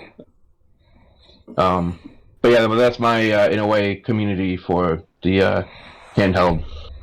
Okay. That's good. Alright, so now let's do the next topic, which is how much has handheld gaming meant to you? So let's start with Redbeard. Oh. All right. right in the hot seat. All right, so this like how is it much? meant to me? It's Loaded question, buddy. Well, wait, what? No, I was like, damn, loaded question. Yeah. Go for it. Gaming. It's like I don't want to say it, but it's the game. The handheld gaming is just like it's right there. I grab it, and I'm on the go playing the game. Like I'm in my own world playing the game away from everything.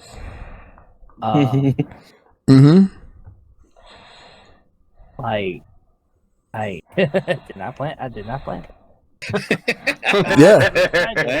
It was just like it was the game. The handheld game was on the go. You take it wherever you go, play it wherever you go, and it's just like from every day. It's like that. Just take it with you on the go. Take a moment of your time just to get away from everything and just play the game.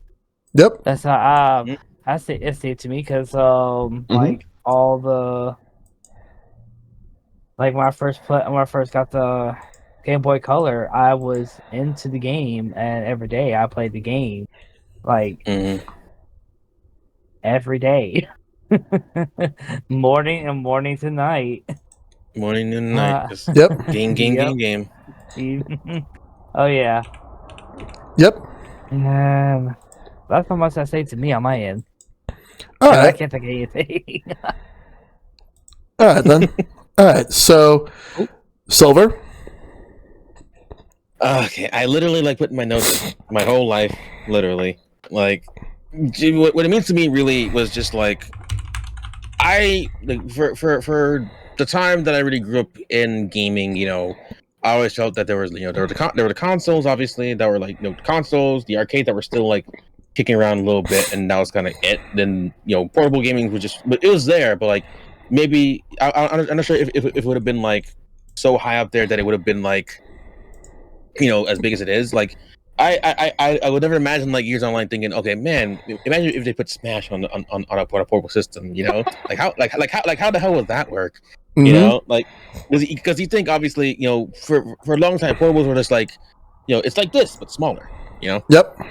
But like eventually they kind of really start coming to their own with like their styles of gaming, genres that you can't really do on, you know, on television. You know, like, you know, games like Trauma Center and Brain Age and stuff like that. You know, like that stuff I feel like could have never been pulled off properly on like a home console without like a proper gimmick. I'd say, like, you know, obviously the Wii was the kind of the close melding of like DS like I guess, like, you know, controls and stuff like that. But, like I think like handheld gaming just represented like it's almost like a new frontier, because like, you know, if you want to do your shooters, your platformers, your RPGs, you know, you can get them on consoles, you can get them on handheld. But for the DS for specifically, like I felt that it was just like a bound of like this potential, you know, genres that I felt like wouldn't get like a fair shake on like a bigger platform, like made it on DS and like became like staples of that.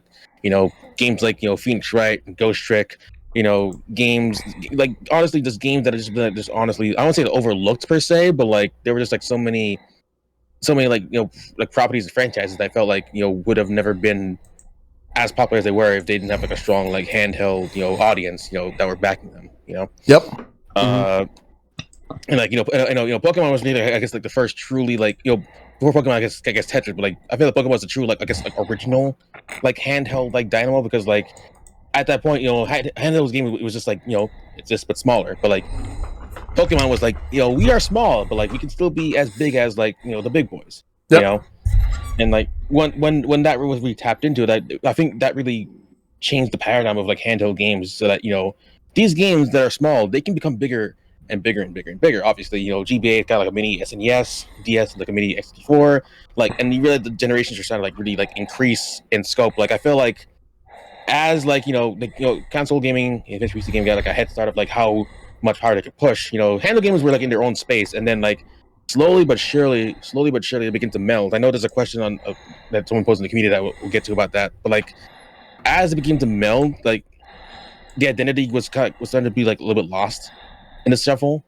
And like I always like dream of going back to like the era of like, you know, when handle games and console games were like so separate, but like I just missed that kind of like just like wild creativity that, you know, games I feel like could never be pulled off in the way that I think of, like, you know, I guess like the modern like indie game, it can kind of like be like almost like the handle games of old in a way, because like I feel like there's like a lot of like things that were just truly just impossible, if anything, on other like systems, because like not that they couldn't pull it off, like, you know, realistically or whatever, but like it just felt like it was like made for that platform. Like when I play a lot of Switch games these days, like there are games that are clearly made to be, you know, home games. Like you sit at home, you play them. You take them on the road, they don't feel like road games. You know, Yeah. They don't feel like games that you would like play like on the go, because like they demand so much time. But like, you know, a lot of these handle games like were built on like, hey, you got like 20 minutes, you got 30 minutes, you can kill some time. There you go. Granted, like a lot of that now is like with like mobile games. You know, that's like kind of like where that shifted over to. So I kind of like missed that kind of like this that era where like those games were just like really, you know, they weren't like too long per se. You know, it could be like long games they wanted to do. They weren't too long, but they were short enough to really like hold your attention and really stick around and long enough for you to like really have like an impact. You know? Yeah. So I think that's what I miss the most about like those like handle games. It means to me like just like true, like, you know, unfettered like creativity. Really. Yeah. Yeah. All right. Zykrul? Yeah, and just to a lot. Someone with like being an introvert with autism. I mean, having an issue communicating with people, whatnot. It was my.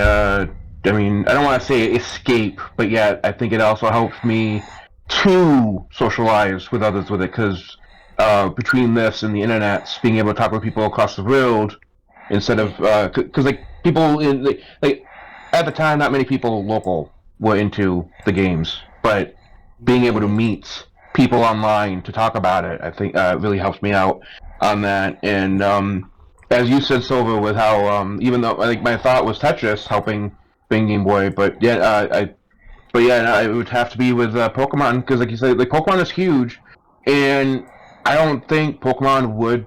I mean, it may still be here today as big today, but I think with the how they did the last minute addition of multiplayer on it, helped Trading and out stuff like that. with the trading and stuff, and the battle system and all that. Really it helped with that boosting of interacting with others and playing the games. And then thanks to the internet and people learning programming and whatnot, we were able to play our Game Boys and our Game Boy Advances and handhelds over the internet with each other that are usually made for local play. Like today we have Parsec and all that. Which really binds the community. That so yeah, no, it means a lot to me because it helped me sort of slowly come out of my shell with others. To have that like commonality bond of sorts with games, and I honestly I don't know where handhelds would be. I mean, we have a huge thanks to Nintendo. I mean, yes, I know they were the first to do the systems that brought gaming back when. They were really the only ones. Like they knew that you didn't need to do power. You just need a system that worked to play the games. And those innovations of it, what was it, like 20 years or something like that, close to, before they stopped naming them Game Boys? Or Yeah. stopped the name? About so. For like So it's just... Yeah, no, and now they went to and did the hybrid, where they merged both teams together for the Switch. And, yeah, and like you said, Silver, with the bite size, because that's a popular thing over in Japan. They like to have those small chapters during their travels, right? To have the pauses in between, and I like those too. And and as you in some of the games that came to mind when you said that the handheld help was like Professor Layton, I'm sure Ace Attorney and all them with their own chapter like stories that you could pause and stuff on the go. But yeah, no, that's mine. It's really helped me. Along with the internet, that helped finding a lot of people in common across the world that you may never meet in person, but you're able to still chat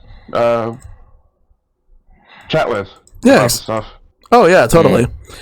Absolutely. All right. What about you, Michael? What handheld gaming is meant to me, it's kind of hard to put into words, because really handheld gaming is what I spent a majority of my gaming time on.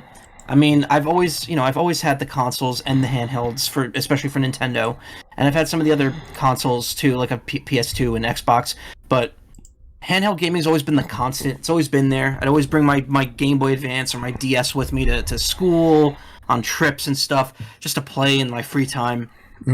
It's always been there for me. It's been a constant, and I think that's something that's that means a lot to me. When you have something you could rely on, essentially. And for me, it was always I'd always have a handheld game to go to. And I mean, there's so many series that wouldn't have gotten the chance to shine the way they have been, or just exist at all without handheld gaming. Pokemon, Mario and Luigi RPGs, Golden Sun, Mega Man Battle Network, all that stuff. It all started on handhelds, and the majority of them continue to be on handhelds, especially since a lot of them haven't gotten a game since we've moved to a dedicated hybrid system, which I still consider to be portable, even though over the last few years I've definitely been playing the Switch more docked than handheld just because of streaming. Yeah. But yeah, it's just been something that I've always been able to fall back on and enjoy my time with, just like video games in general. And I really don't have much more I could say on that specifically. I've met friends through handheld gaming. I've made choices. I've made like career choices in my life because of handheld gaming. Technically, it's just something that's always been there. And I can't really get super specific about it. Other than this, if it wasn't for handheld gaming, I would have never played Chrono Trigger. That's all Yes. that really matters. Yes. Yeah. If you told me that Chrono Trigger DS was an original game that was not an SNES game originally, I would have believed you because I would have thought that game was made in 2008. That's how good that game is. Yep. Yeah. Yeah. For the added content. It's That's why I just didn't add that. it to my list because I played it for the SNES. But yeah, now it's right up Yeah, there. no, the DS was the first way I played that game, and it's made a huge difference in my life afterwards because I love that series now. And speak, like you said, no, that's the one that made me go to level 99 because portability. Yeah. I know. But I definitely played that to close to the max level for all characters in that. Yeah, the DS version is pretty great. Yeah, that's kind of it for me. I mean, like it's just been very important in ways that I can't really put into words. Yep. So, yeah, like, and the fact that you guys mentioned like how much the 3D, like, handheld gaming has meant to all of you, like, it's just amazing just to hear you guys like talk about like all your different stories and everything. But, the main thing is that all I can really say for me specifically is this. I made a lot of great friends over it. It's taught me a lot of valuable lessons. Like one of which being to make sure to always like be careful of your belongings. Watch it every time, because when I had my Game Boy Color stolen and then got it back months later, that was definitely a lesson. Sure, it may be the hard way to learn it, but I've learned it. Always, a lesson. It was a lesson. Not only that, but also it's got me through some really good times and a lot of really bad times. Like, just no matter where I was, what I was going through, handheld gaming was always there for me. It was just right there. I could just take my Game Boy, like DS or something like that, whatever it would be, just play it, and then just take my mind off of things. Even if it's just for a little bit, I just take my mind off of something, and then afterwards, just get into it. And it's always a good time. And just meeting a lot of great people, whether it's people who are long-lasting friends that I've known for so many years, as well as people that I only just talk to once and then that's it. It's an experience I'm never ever going to forget in my life. But but the main thing that means to me more than anything is just the fact that just going anywhere and just taking it with me, taking like this or whatever with me, like I will always just be very happy just to just go anywhere and just show off like the stuff I love. That's it. Yep. I will. I do want to add. There's a few times where I would get questioned what I was playing, because there'll be a few times on my trips I'd be using my TI calculator playing Tetris and Doom, and when I didn't have the Game Boy one on hand. Oh boy. No, but in reality, and this goes for anything really, if people look at you and start judging you for the stuff you like, they don't matter. They don't matter. They just basically don't understand why we love these things, but we love them. We love these handhelds so much. Community questions time. So, Dari asks, what gaming company do you wish made a handheld and why? Because there have been a lot of video game companies that made their own handhelds, some and many of which did not do well. Like I know Bandai made the Wonder Swan. SNK with the Neo Geo Pocket / Neo Geo Pocket Color. Engage. Oh god, Nokia the Engage. But the worst of it all was when, like, I know like Tiger with the Tiger Electronics and everything, but then they decided to make the Gamecom.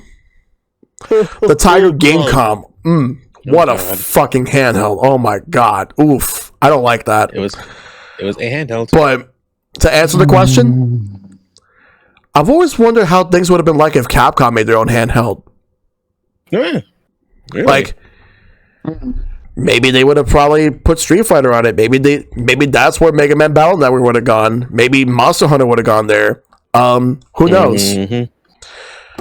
But that's basically my answer. You guys can answer however you want.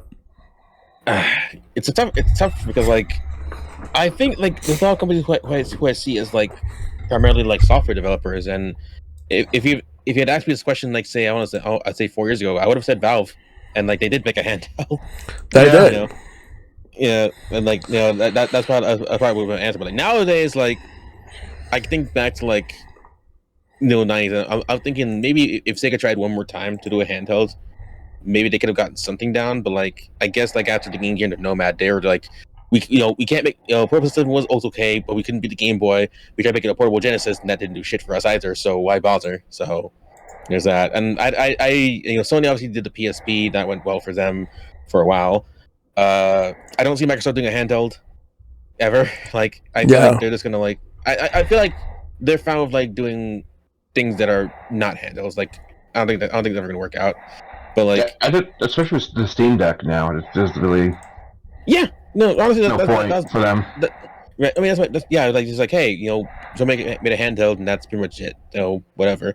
I can't think of any other company big. I don't know. I don't think so. I can't see fucking Square Enix doing a console, a handheld console. Like no, like they're content with like 3DS or whatever. Like I don't know. It's hard to really think of this because like you think of these companies as like truly like their own thing, their own like entity. Like they're better off making games for systems than making their own systems for games. Yeah.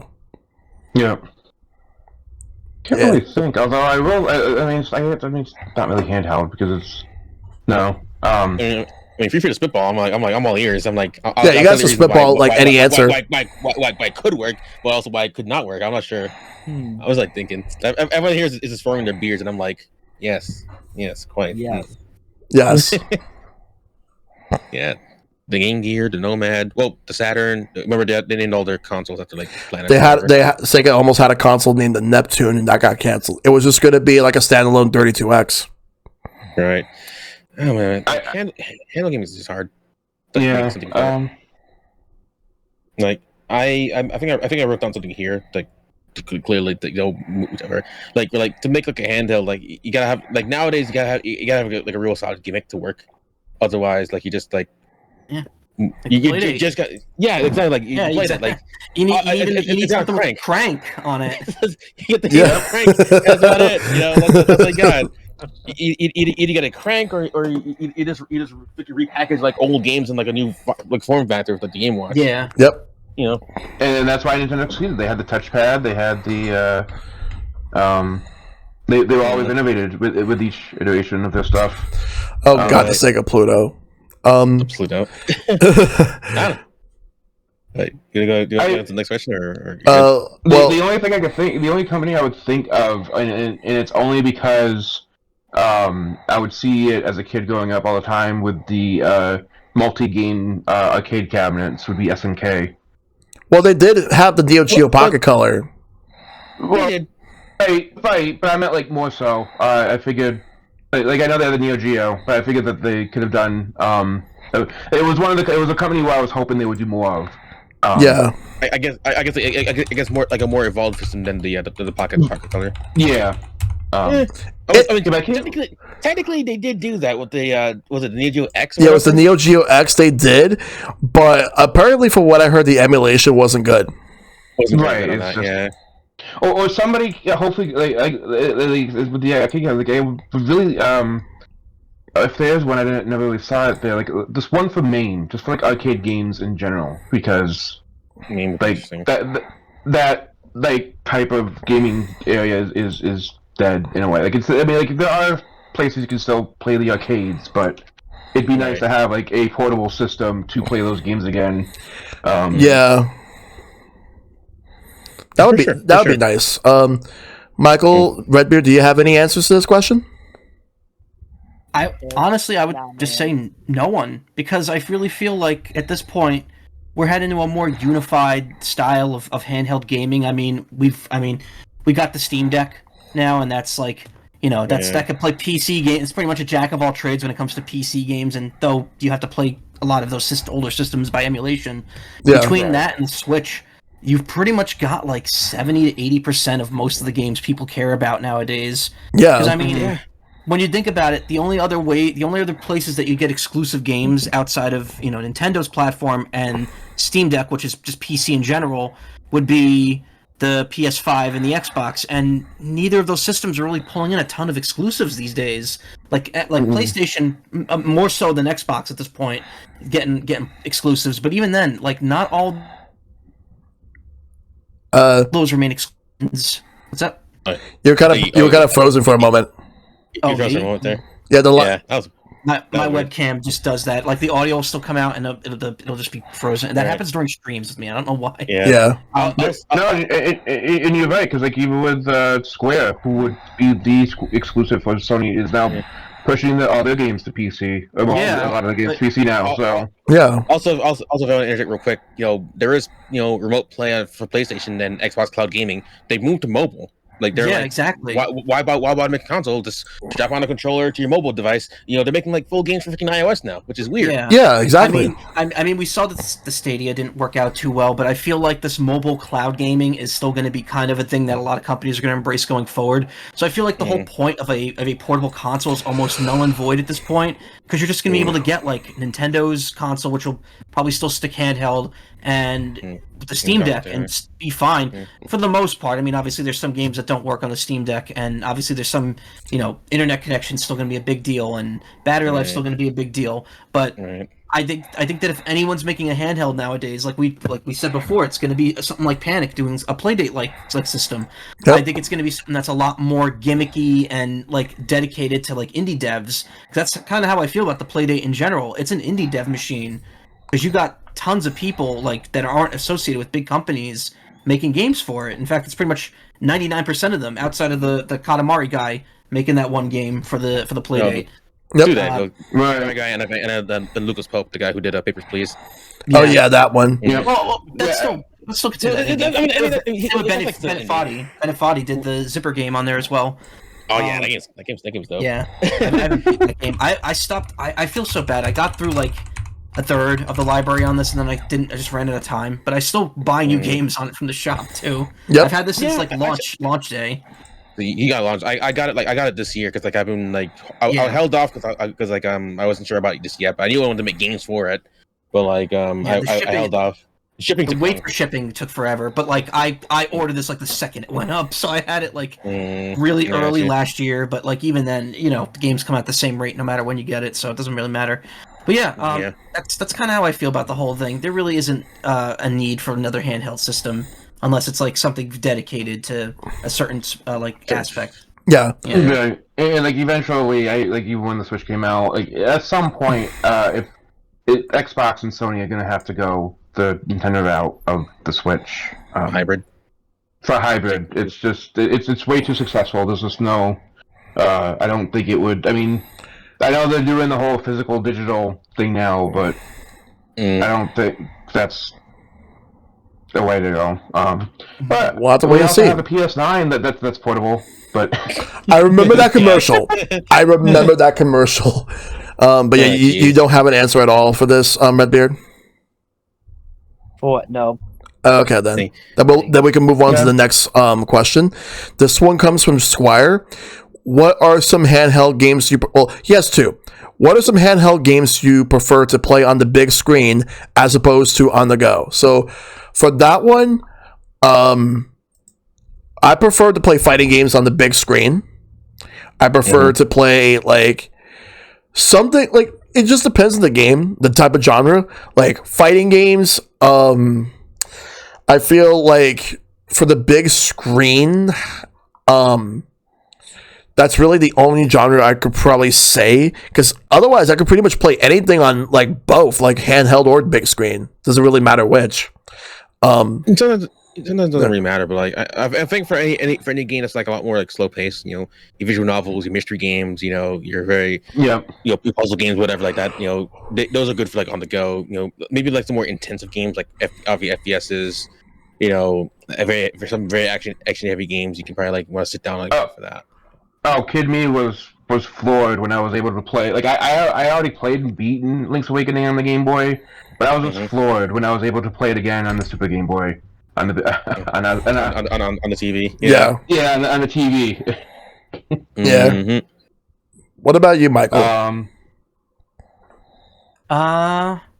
In terms of games that For me, it's just kind of whatever on the Switch, really. I mean, like, I used to enjoy using the Game Boy Player and the Super Game Boy all the time, but I really had no preference. Nowadays, it's more like I only really play video games when I'm streaming them, so it's almost always going to be Switch docked on my TV. Yeah. Yeah.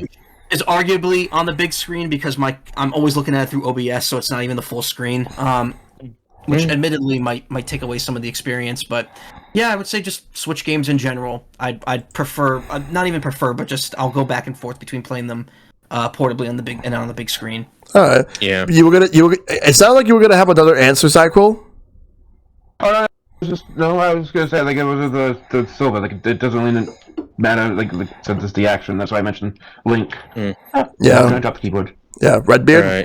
What do you prefer on what type of games do you prefer to play on the TV, and what do you prefer to play on the handheld? Okay, to prefer on the TV, it was mostly be fighting games on the TV. A bit of action and adventure, like the open box, open world games, to be on the big screen. Mm-hmm. Yeah. Racing, it will mostly be both on the big screen and on the handheld. RPGs, mostly will be both, because sometimes I like to take I stay at home, play the video game of RPGs, or just take it with me on the go to keep the game going.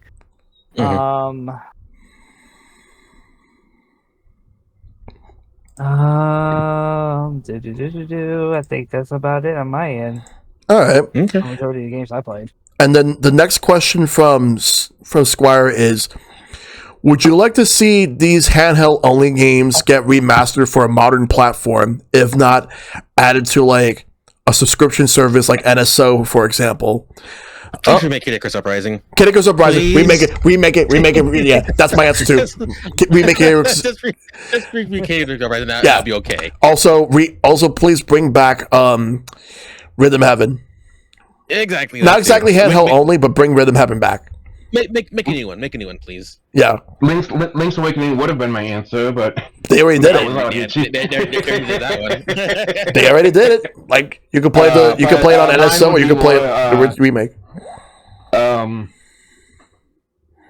up at the top of the list would be Golden Sun and the Lost Age, definitely up there. Yeah. Yeah. There's a lot of I can't. Well, I was gonna say Mega Man Battle Networks, but we already have the collection. We got the collection. Yeah. No, there's a lot of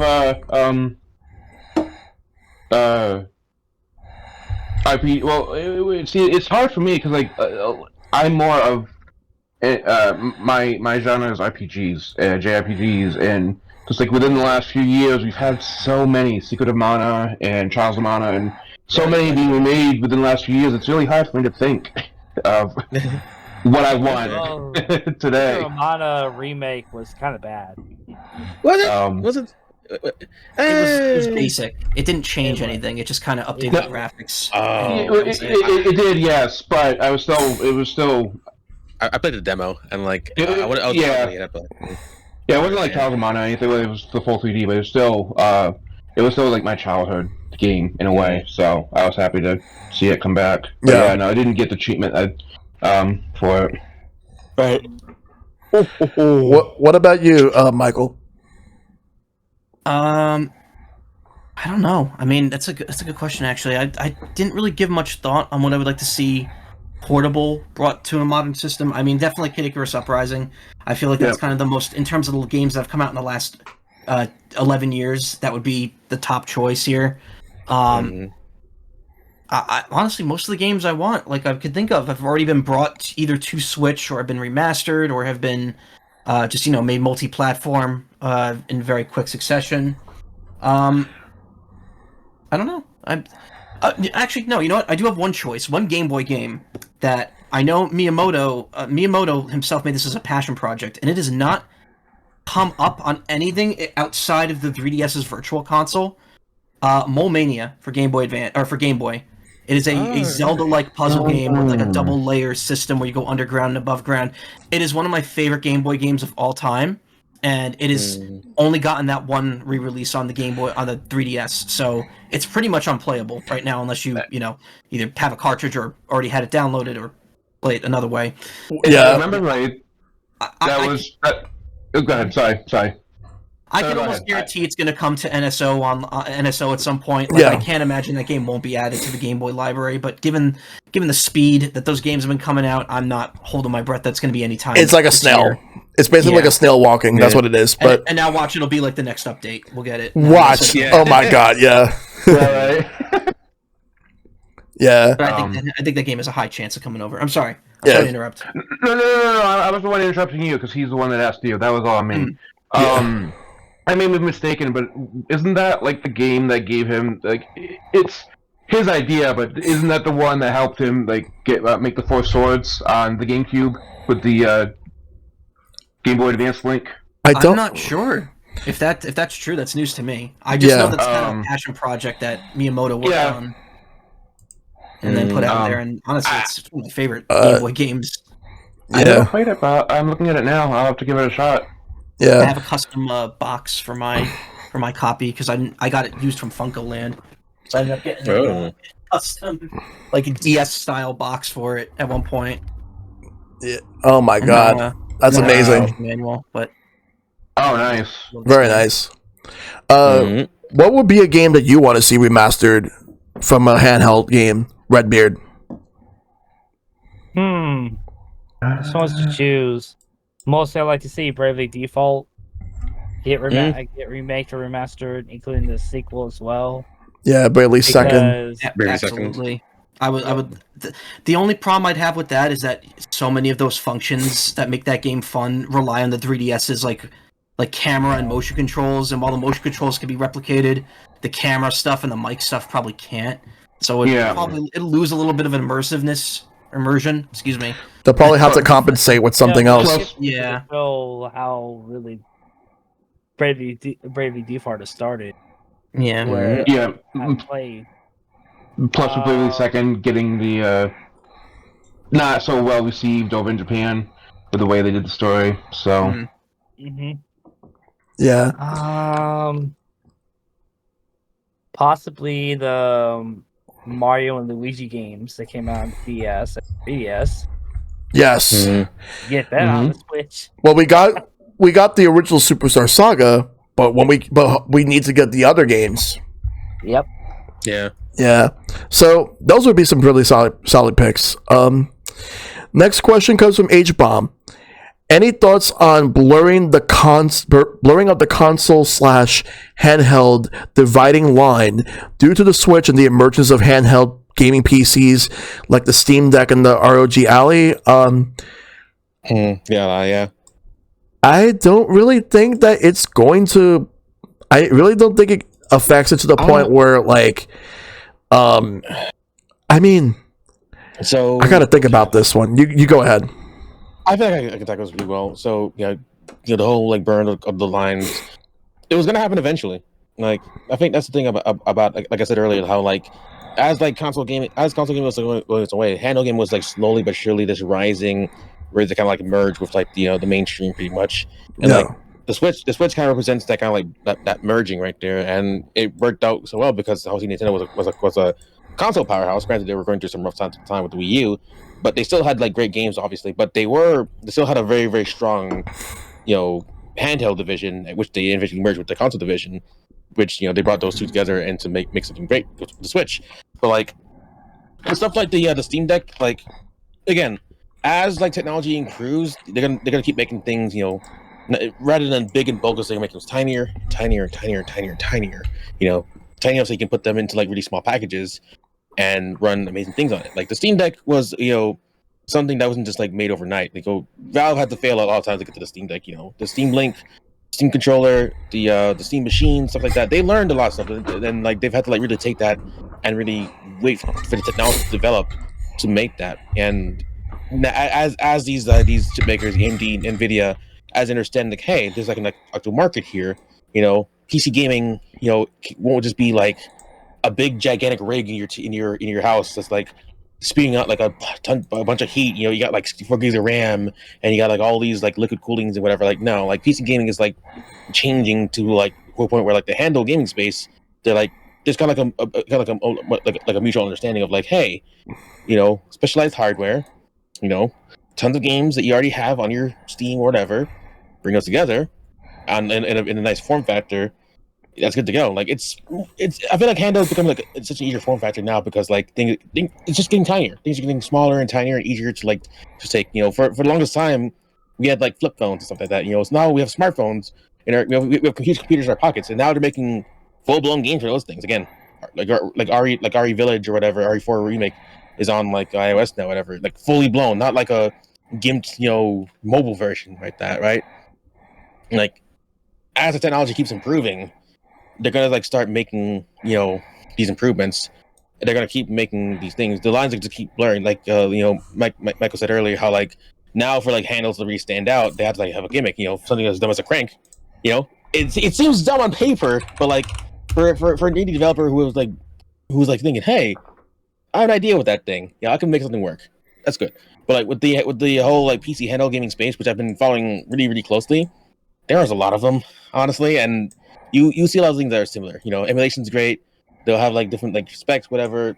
It's become like almost like a singularity, almost in a way. And like, I feel like nowadays it's just like with handhelds again. Like the point's ready to moot.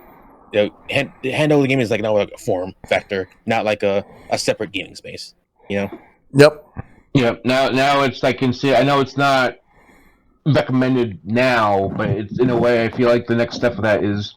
At some point, the technology will be there to allow you to do VR out and about. Hey, look! I got a freaking Quest 3, and it's like this tiny. Yeah, I mean, like right now they say you don't do it with the sun, the bastard, but you know, in time that they're gonna find a way of making it so the sun doesn't ruin the lenses and whatnot, and you'll be seeing a whole bunch of people wearing them down the street. Yeah. Yeah, like see, he'll be the NSA. That's $1,000. This is like $500, and like half the size or whatever.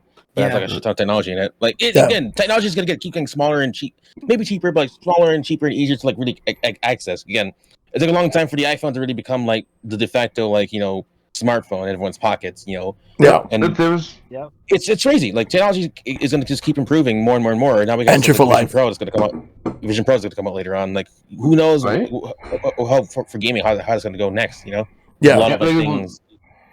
Smartphones. We'd have all the shovelware. Now we have there was somebody posted a full-blown $50 Avatar game on mobile, and we've come a long way from freaking Angry Birds and Cut the Rope, guys. Dude, that we have. Like don't forget the fruit ninja, the fruit slashing. Oh, that Fruit Ninja. We went from that, and then now like we're actually getting some really high quality AAA games on mobile. Because that's like 2007, 2009, 2009. Like, again, that's like 10, 13 years, you know, compared to like the 30 years like Game Boy has been around. You know, gaming has come from there to there. They took 30 years for like, where we're at now.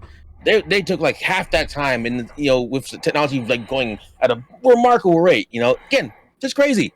Yeah, like just and there's people. I never did it, but I know of people who will mod their phones to play like the NES, SNES people on the mobile on the go. Obviously, yeah. I mean, it's like so like pared down where like you can put like an Android or iOS version, or whatever. Like no problem at all. Yeah, like, it's just crazy how far we've come from how like we went from a Game Boy, or actually no, even going further, like having those Tiger Electronics and the Game & Watch, all the way to where we are right now today. We have Switch, we got Steam Deck, we have the ROG Ally. We have so many different platforms that are actually like what people use to just play whatever games they want. I don't really have anything more to add to this that hasn't already been said, but pretty much it's just very interesting to see how just how far we've come with this. You guys have it? Michael Redbeard, do you have anything to add on this? Not really. I mean, the lines have been blurred at this point, and I don't see them ever unblurring. Yep. I think that we're just going to be seeing console experiences that are maybe adapted to work on a portable platform. Yep. And I think that's kind of it. And we're going to be leaving the portable stuff solely to the indie companies that want to make a fun, unique thing like the Playdate. Yep. Mm-hmm. Yep. I mean, even though it didn't sell well, I technically the Wii U was my first portable gaming system. Because I'd bring that in the backpack if I tried to plug into the outlet and just use the Yep. screen on it. Mm-hmm. I remember. I just want to say one thing real quick before we go to the next question. I remember seeing something where there was this one guy who brought his Wii U like to a train station. He was playing Call of Duty on it. Oh yeah, It was Call of Duty Black Ops 2. I remember. I think it was Stephen Totilo from Kotaku. Like he back when he was the editor in chief, like he brought his Wii U and like was playing it on the go. And then also in Japan, people were gonna bring their Wii U on the bullet train to like to play a game. Like I feel like that was also where people realized, oh, like this off TV play thing isn't such a gimmick after all. Maybe playing off the TV is interesting. Basically, the Wii U crawled so that the Switch could run, and then the Steam Deck can actually run a marathon. Crawl so the Switch can run. There's also Xbox Smart Glass and PS Remote Play. It did a lot. It did a lot of things that people, that it became like a paradigm shift of some sort. Yep. So Maverick's question, we pretty much already answered though. Like the first question, which handheld was your very first one you got into portable game? We pretty much already answered that. We could pass over that one. Yeah. So next up is, what genre do you think shines best on handhelds? This was with Shad. Shines best on handhelds, puzzle games. Puzzle games are definitely up there. Puzzle. I was gonna say RPGs actually. RPGs. Yeah. Like RPGs are my first. Puzzles help, especially now with like the touchpad and all that. But RPGs help a lot because it's story based. You don't really need to do much when you're on the go because you're just focusing on the story. Yep. But yeah, the combat, but But you have the grind and the go. I was gonna say like a lot of these like, top like mobile games are practically RPGs, like these gacha games. Fate Grand Order, Genshin Impact to a degree. Stay the Night. Honkai Star Rail, like they're Fire Heroes. They're basically RPGs, just pared down a little bit. Yeah. I'm gonna say something a little different. I'm gonna throw in a different answer here, and this is especially true with the Switch, considering this as a portable system. Roguelike games and roguelites, because those those are designed around doing a quick run that maybe takes like 10 to 30 minutes, and especially with a system like the Switch where you could always put it in sleep mode, it makes it great for like you're on your commute to work, you got 30 minutes, okay, you get a quick run of like, I guess, what does everyone like to say? Binding of Isaac or Isaac, Hades, Dead Cells, Vampire Survivors. Vampire Survivors. Yeah. I know World of Horror just came out in the Switch, or it's coming out in the Switch. I don't know. It's one or the other. I'm getting the physical edition. That's not until December, but that game is apparently very, very popular now too. I don't know if it's on this. I don't know if it's on the Switch or not. I know it's on Steam because it's Steam. But Slay the Spire. Yeah, that's on Switch. I believe. Yeah. Okay. Inscription. I know that's another. Inscription's another one. Phenomenal game. I played on Steam. Yeah. Also like Darkest Dungeon. Darkest Dungeon. Darkest Dungeon's another one. Think of any visual novel out there. Katawa Shoujo, White Album. Enter the Gungeon. Enter the Gungeon is again the great. Clan Ad, but that's more biased for me. Necrodancer. One step from Eden, since I got a Battle Network references here. Nice. Cadence of Hyrule's another one, like the sequel to the Crypt of Necrodancer. Is that a roguelike though? I haven't played it. It's not, I think a roguelike. It's more it's more like an adventure game. It's more forgiving. I know it has seeds, but like I figured that was like a whole actual like story based game. It's more forgiving. It's a lot less fair compared to like Necrodancer. I think Necrodancer is more roguelike esque, but like Cadence of Hyrule is a little bit like more Zelda like. Okay. Yeah. That makes sense. And see, I like I said, I did puzzle, RPG and puzzle, but puzzle was my fix. Like I play a lot of the Picross games on the go. Yep. Or Picross. The Picross. The nanograms.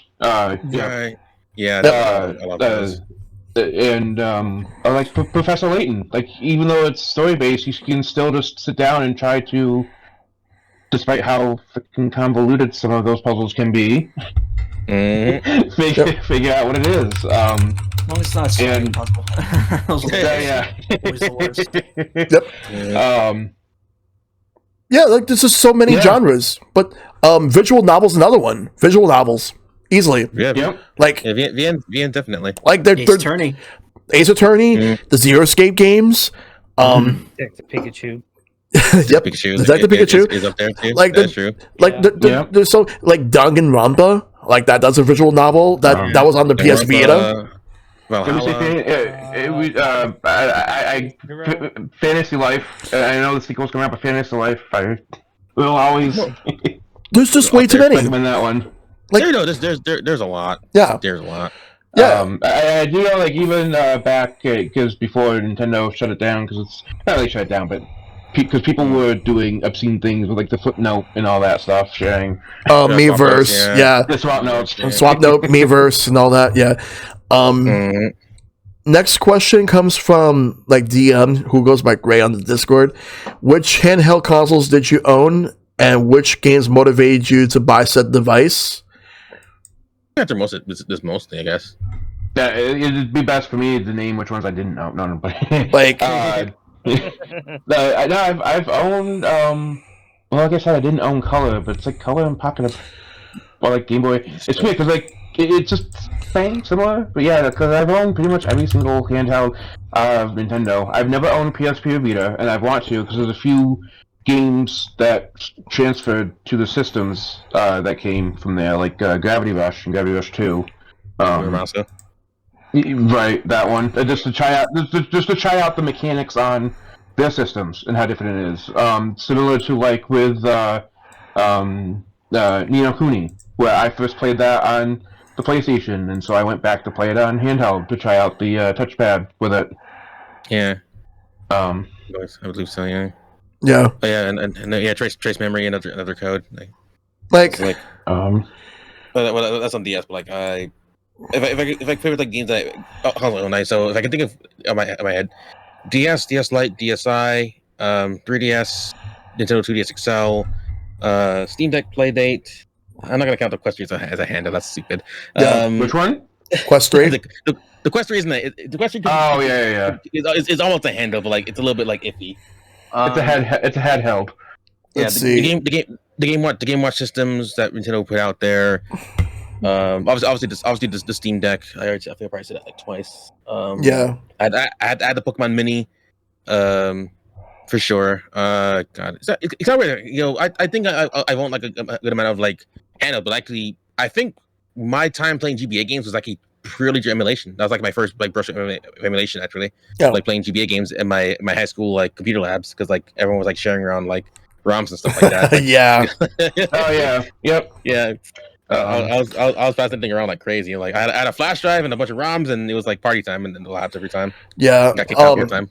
Let's see. For me, and to answer the other question about the games, that mine at the time was, and it's still in a way true today, Zelda, because I didn't own a 3DS until the Link Between Worlds bundle came out when I get it, because at the time growing up, I would not get a system until Zelda came out.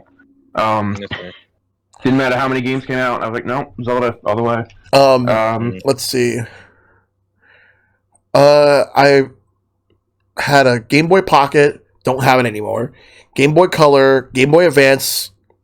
The original one, I don't have it anymore because I traded in for the SP, which I gave it to my mom so she could trade in for me to get the SP.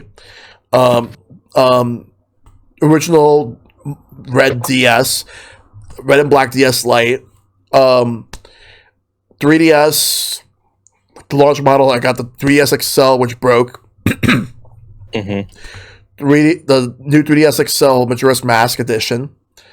And then I have like a burgundy new 3DS XL, but it's a capture card.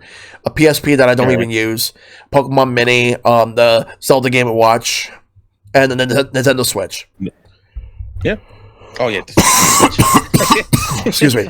Yeah. No problem. See how like I see it as more of a console than a freaking portable, even though it's both. All right, here we go. Yep. Yeah. And to answer your question, Dragon, yeah, I'm huge. I'm of the one where I will always, I have been to this day, buy 2 copies of Zelda, one to play and one to keep sealed. Yeah. Really? Yeah. Yep. Did I know that? Let's see. From every handheld you own, what about you guys, Michael? Every handheld I own. Okay, so I have the Game & Watch from my late aunt. I mentioned that already. I had the gray brick Game Boy, which then we gave to our aunt, and then my brother and I got unique Game Boys. He has a red one. I have the clear one.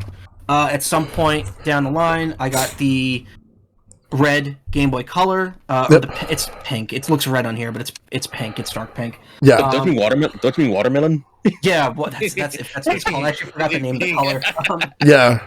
It's pink though. Let's be honest. It really is. These are not the IMAX here.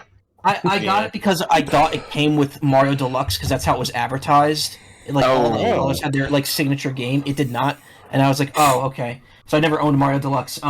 So then after that, I got at some point I had a Game Gear during that too, classic black one, which I mentioned I gave to a friend who could fix the screen. Then we got the Game Boy Advances. This is my brother's. I don't know why I have this. I have the clear, transparent purple one. He had the white one. No, I have the battery cover on the back. I have both. I can't find my purple one, but I have the white one as well. Yeah, I don't know where I put it. I never got a GBASP. I got an original DS. Then I traded it in for another original DS because I thought the battery was breaking on it for some reason. I don't know why I did that. Then I traded that in for a black DS Lite, which the hinge broke on that. I gave that to a friend. My brother got me the cobalt blue DS Lite where it had which the is what I have. black bottom. Yeah. Yeah. Straight back away because I'm in the middle of moving, but I have that one. Yep. Yeah, traded that in for... Oh, no, then after that I got the PSP. My friends and I all got it specifically to play Phantasy Star Portable 2 together, which we played the crap out of that game for a good year. Nice. I traded in the cobalt blue DS Lite for a red 3DS, which I later gave to my brother. Then I got a red 3DS XL, which is somewhere in my drawer. It's broke. It is very worn down from years of use. Then I got the Switch, which I've already shown here with the yellow Joy-Cons, which I got later. I originally got with gray Joy-Cons. What else? Thinking. After a couple years, my brother helped me replace my 3DS for Christmas. He got me a 2DS with the blue trim on it, which I really like. I do miss the 3D though. That's my catchphrase. Yeah, exactly. I'm trying to think. Did I get any other handhelds? I had a bunch of LCD handhelds over the years. I've gotten really... I don't know if you would count these. I've gotten really into collecting Digimon the last couple of years, so I have a ton of these now. No, nice. I have a few Tamagotchis. Not that you've shown that size as well. I'll throw it back right there. Yeah. I actually got a really nice one recently. I could show that off in a second. This I just bought. I've got it a couple years ago because I just was thinking man, I want more yellow systems, and systems that I don't own since yellow's my favorite color. I got a yellow Game Boy Pocket, which was just $40 on Mercari, and I'm just okay, I have this now. I don't know why, but it's really nice condition. Nice. And do you have the Pikachu edition? No, I don't. No. And then finally, I got the Playdate, which is pretty much my newest console at this point. Yep. It's also yellow too. There you go. Yeah, it's also yellow. That's kind of... I don't know. I guess when I ordered it, I was like, you know what? I want more yellow consoles, so I'll get that. Even some of my Digimon are yellow colored, and that's pretty much it. I mean, in terms of handheld consoles. But anything that motivated you to buy at least one handheld. I mean, a lot of them I was getting as gifts when the new one came out. I would just get a new one. Whenever one would break, like the DSs, because they were notorious for the weak hinges, I'd get another one. And I mean, as far as Nintendo goes, I'm always going to be a Nintendo guy for life, so that's pretty much... I've gotten every Nintendo handheld except for the DSi. I skipped that one. And then even then, I just got all the games I wanted for it on the 3DS anyway. Yeah. The Playdate I got because I thought it just sounded really cool, and it sounded like this neat thing to own. And, that's kind of it. I mean, other than that, the only real impulse buy I made without any real reason was that Game Boy Pocket. Yeah, and some of the Digimon when I got into that, and that's mostly because I saw people getting into it, but not really. I mean, it's just because I saw it and I thought it looked cool, so I bought it. I do have one more. I have an aftermarket. This one is really cool to show off based on the size. This is called the Funkey S. This can play up to PlayStation 1 games on it. And it is extremely tiny. It overheats incredibly quickly, but it's very, very cool. That is very small. Yeah, has replaceable PlayStation buttons France. too, but I can't open it. Yep. So Redbeard, like every handheld you've ever owned to what you own now. Okay. I did own the Game Boy Color, but that lasted long. That lasted like don't have any more. I didn't have the Game Boy Advance at that time, so nah. I had the original DS that was given to a friend of mine because he doesn't play games anymore, or DS he didn't have any games for DS, so he handed it to me. Play it for a while till I traded it in for the DS Lite, Yep. the all black. Then I bought myself the DSi, then PSP, PlayStation Vita, 3DS. No, bought this one first. Yeah. The 3DS XL. Then I bought the new one, which really needed because a lot of 3DS games will start converging into the. You have to a lot of games you have to use the new 3DS console. Yeah. And then my Switch. Yep. Yep. And anything that motivated you to buy anything, or it's just like you just wanted to get them? I just wanted to get them.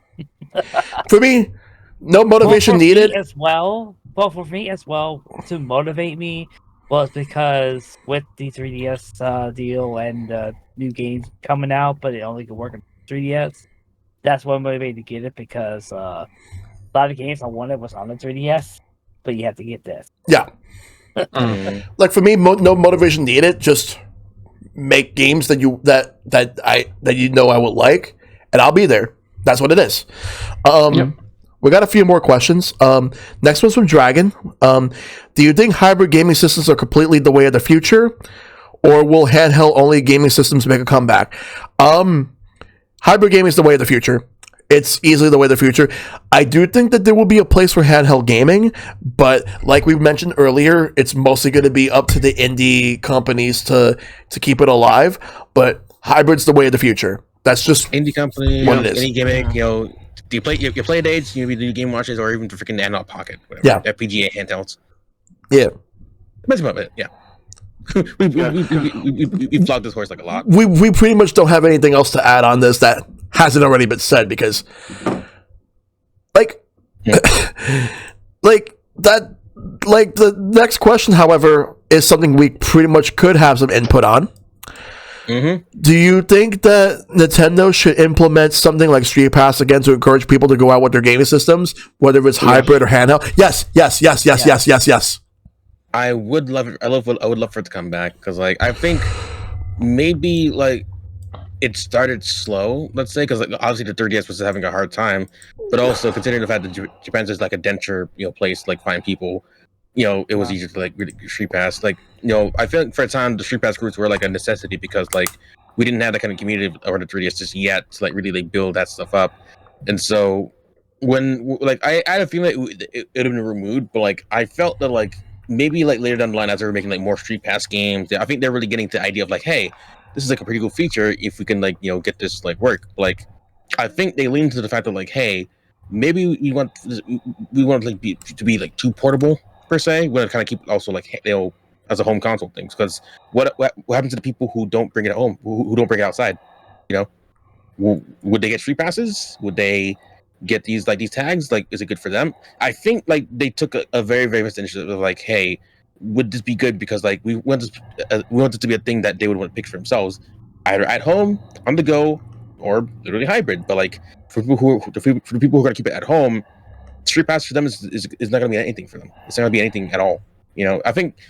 And for the longest while, I thought, why not bring Street Pass back? Why not bring it back? I think now I realize the reason why it didn't come back is because like they're treating the Switch not just as a handheld, but also as a home console.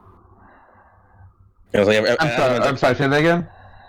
I feel like they're treating the Switch just as much of a home console as it is a handheld. And Street Pass is a decidedly handheld feature that would be only beneficial for the handheld players. Yeah. It could alienate like half their audience, pretty much. Yeah. Yeah, and I can see that.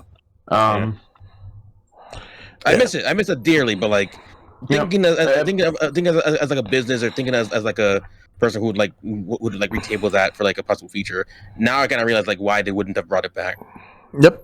Yeah, and now, yes, it's everywhere because they just patented it. I doubt it's going to go anywhere. I'm like 99% sure it's not going to go anywhere.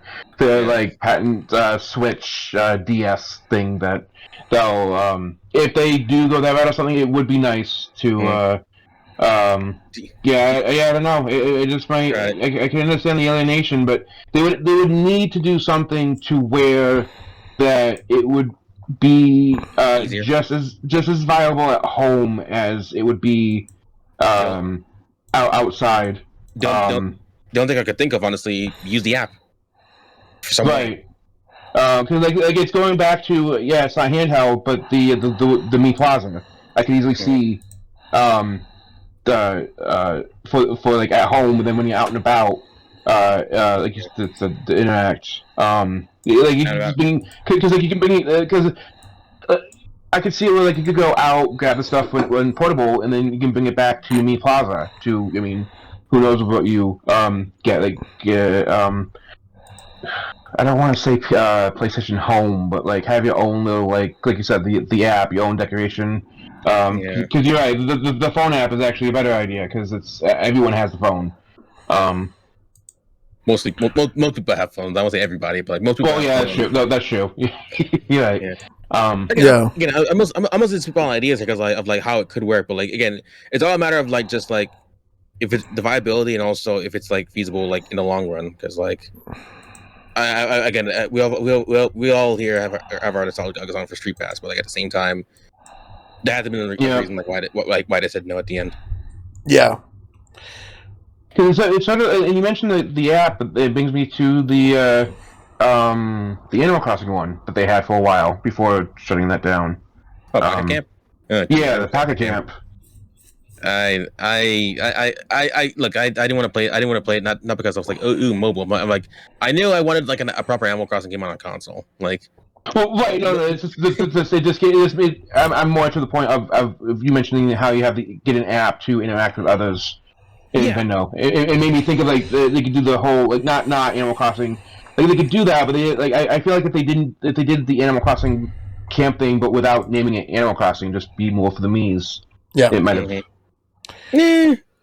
I mean, there was Mitomo, but like that was a little bit different. Let's see. Right, I forgot about that. See, Mitomo. Yeah. Mitomo. I played it, but I forgot. Yeah. Right. What do you think about that, Michael? I think I pretty much same exact thing as the rest of you. Like I don't really have much else to say about that, honestly. Yeah. And I'm assuming the same thing with you, Redbeard. I don't have anything to say as well. All right. I do want to say, and I know or at least I'm beating dead horse over this. When we were mentioning the previous question about the hybrid, it reminded me of a few times in high school when and I was blown away by thinking that this is the future. Was the whole PlayStation with a screen system? Was that? Was that the? Oh yeah. When they had the PS1. Yeah, the PS1 with the screen. It was like because a friend of mine would bring it into the high school. It's like, oh man, if this is where the gaming's going. I remember that. I remember like the in-text screen for the GameCube. Yep. You can like. Oh yeah. Yeah. I remember like there was a time where the easy way to make console portable was fucking slap a screen on top of it and carry it around with you. Yeah. Yep. All right. All right. So Icepick asked the next question. Do you feel like he has to? Do you feel that the emergence of the Switch as the last system that even resembles a dedicated handheld games console on the market marks the end of the concept outright? No. Nope. No. And that's all I can really say, honestly. I don't have anything else to say other than no. Yeah, I think we ended to death. Like this, if that was the case, the Playdate wouldn't have existed. Yeah. We probably wouldn't even have a Steam Deck. We probably wouldn't have like all those other things. So no, or an analog pocket or whatever. Like no, you can still make handhelds. You just gotta make them interesting. So right. And so you got? The next one is: do you count home consoles that have dedicated handheld variants like Turbo Express, Nomad, Switch Lite as their own systems, or just weird offshoots of the existing hardware? The latter. Yeah. Yeah, the latter. I say the rule is if they still rely on that system for most of their feature set, it's just an offshoot. Yeah, because they're still the exact same system at the core. It's just a different version of it. The only thing I say is, would you call Super Game Boy a Game Boy? No. If it had like no buttons, no D-pad? It's an offshoot of the Game Boy that you can play on the Super Nintendo. That's what it is. Right. Same thing with the Game Boy player. It's an offshoot of the Game Boy, Game Boy Color, Game Boy Advance. You can play on the GameCube. Yeah. That's basically what it is. So, so it's the latter. And MK Ultra asks, say there was going to be a re-release of an older handheld with 10 games included, like the NES Classic, for example. Which handheld would you want it to be, and what games would you want included? That's a tough question. I'm probably gonna have to go with the Game Boy Advance in this one, and 10 games. I don't think that it should be 10. It should be a lot more than that. Like you gotta have like this question. Not that it's a bad question. It's more of a what the hell are you doing to me? You think? Yeah, that's the thing. You're making me think. You're making me think about like what's in there. I will say I don't want to at least name 10 due to especially with time because like we do have to go soon. We do have to go soon. But I will say a Game Boy Advance like. On like a dedicated one with multiple games, you gotta have Pokemon on there. You gotta have Zelda, Metroid, and all that. Mega Man Battle Network. They need to be on there. All right. That's all. Thankfully for this question, I did write some stuff down, so I kind of shotgunned it. I just straight up said DS, obviously, because like me, DS. And if I could choose 10 games, I chose these games. Not meticulously, but I feel like it was like enough. There is something gonna be left out. Don't scream at me because like I forgot some things. So I said Mario Kart DS, Super Mario 64 DS, Nintendogs, Brain Age, Rhythm of Heaven, Kirby Superstar Ultra, New Super Mario Brothers, Tetris DS, Metro Prime Hunters, Custom Robo Arena. Okay, very solid. Very solid. How dare you miss out? No. I know there's no Zelda, no Pokemon, and like a couple other games that would work, but like it's hard. It's hard. It's me with DS. It's like half of those. Like, I'm not going to mention those, but it's not like it's bad. It's just that I'm more of like I said, the Zelda Spirit Tracks, the Professor Layton games, the 999, the Chrono Trigger. Despite the fact that I have the SNES, but it's just Final Fantasy. It's gonna be nice. Yeah. But like again, it's hard. It's hard to really like something like that. Yeah. Right. Fantasy Life? Yeah, no, it's just really hard to just name it down to. It's also why I don't like doing top 10 because it's like I make my top 10 list. It's like, oh right, I forgot about that game. Frick. Yeah. But like, yeah, it's hard. Yeah, like do you have any answer on this, guys? Michael Redbeard? No good. Let him go first. Yeah. Straight into the lines then. I don't know. Like, I mean, re-release a handheld specifically. Like, I'm not sure. I mean, I guess I could say what everyone. I guess I could try to go a different route here. Say the DS, just because everyone else was saying the Game Boys and stuff. I don't know what I'd include on it. I mean, like Mario, like the problem with the DS too is a lot of the best games are ports on it. So like Mario 64 DS would just be Mario 60. It would be Mario 64 in there. But at the same time, I feel like that version of the game, especially now with it just recently reappearing in the new WarioWare game, I would say that it's definitely worth revisiting because there's a lot of aspects of that game that could have worked really well if, say, maybe it was redone with like analog controls. At the same time, though, like if they did a DS like mini you know that would still have this D-pad on it, so that wouldn't be the case. Yeah. But yeah, I could easily like 10 DS games. I mean, there's hundreds of good DS games. I could think of 10 that could probably fit on there very well. Mm-hmm. Like you know, like Mario Kart DS would obviously be like a shoe-in on that. Planet Puzzle League. I mentioned that one earlier. That's a great classic puzzle game on the system. Mm-hmm. Tetris DS. Definitely can also fill the puzzle niche there if they could get the licensing rights back. That same with Elite Beat Agents. I would love for that to be on that thing. If they could clear the rights for that. The rights for the song, yeah. You see the puzzle one. There's the I played the heck out of it. The Puzzles and Dragons Nintendo Edition. It's 3DS though. Oh yeah, no, it's 3DS, not true, not DS itself. But Meteos is another big one. I've never played Meteos. I know that's it's decent. Sakurai himself said he doesn't really like puzzle games that much, so to see him design a puzzle game was interesting to see how that worked out. Mm-hmm. But yeah, I mean, there's a lot we could do with it. I mean, if they could get other companies on board, like an Ace Attorney game on there, it'd be pretty cool. Let's put the first one on there. That would cover a lot of ground. Yeah. Yep. All right. What about you, Redbeard? Okay, I would have to say DS as well. Yeah, there's a lot of good games. New Super Mario Brothers. One of the like Diamond, Pearl, or Platinum. Good one. Pokemon Black or White. Black or White 2. Like which one they had to choose. Pokemon Heart Gold or Soul Silver on there. The World Ends With You. Good one. Castlevania and Dawn of Sorrow. Another one I forgot. Jesus. Yep. Mario Luigi Bowser's Inside Story or the Partners in Time. Yep. Pokemon Rangers Shadows of Almia. Did I say that correctly? I played it. Remember that game too. Jeez. That's all I can think of. All right. There's a lot. There was a lot. Too many games on the DS. I threw in fucking Custom Robo Arena. I'm like, well, who remembers that one? Yeah, I do. Or even, I mean, I have it on the Switch, but even Rhythm Theater. Theater Rhythm, yeah. Let's see. Yeah. All right. The last question is from Destiny. Was there any handheld game that you wanted to get but ultimately regret it in the end? I'll let you guys go before me. I need to think about mine. Fuck, easy. I got the right here. So if I'm taking like Switch style, I still regret this, even though no shame to any fans who like this game, but I really did not regret getting CTR. Yeah, Field on my Switch. I'm gonna agree with that one, but I got another one to talk about like later on.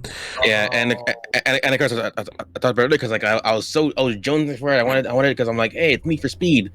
Don't get Need for Speed Most Wanted on the DS. It is horrible. Do not get it. Terrible game. Yep. Literally the worst game I've ever played on the system. From the much better Need for Speed games on the system. That's crazy. Underground 2, solid. Carbon, decent. Nitro, kind of iffy, but like decent. But God, Most Wanted was such a fucking trash heap of a game. Yep. Like, God, do not get it. Yep.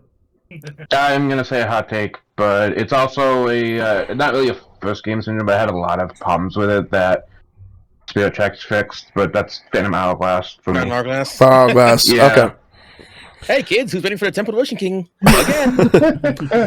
Yeah. Michael? Chinatown Wars is a good game. The one that comes immediately to mind is one that I've now forgotten. I forgot. I completely. I had one in mind. On the DS, there was a port of the first Disgaea game, and it was not great. Oh right, yeah, there was a Disgaea DS. Yeah. It was. The problem is like too. It was like I liked Disgaea 1, and that was what it was. It was just like playing it on the DS was not satisfying, and the volume didn't work right on the game for some reason, and it just wasn't like. I remember just feeling like a lot of regret getting it. I'm like, why did I get this? I don't want it. It was basically like they just drew it there and just call it a day. Yeah. I mean, there's a couple games like that where I got the handheld version and I was like, oh no, I don't really want to play this now.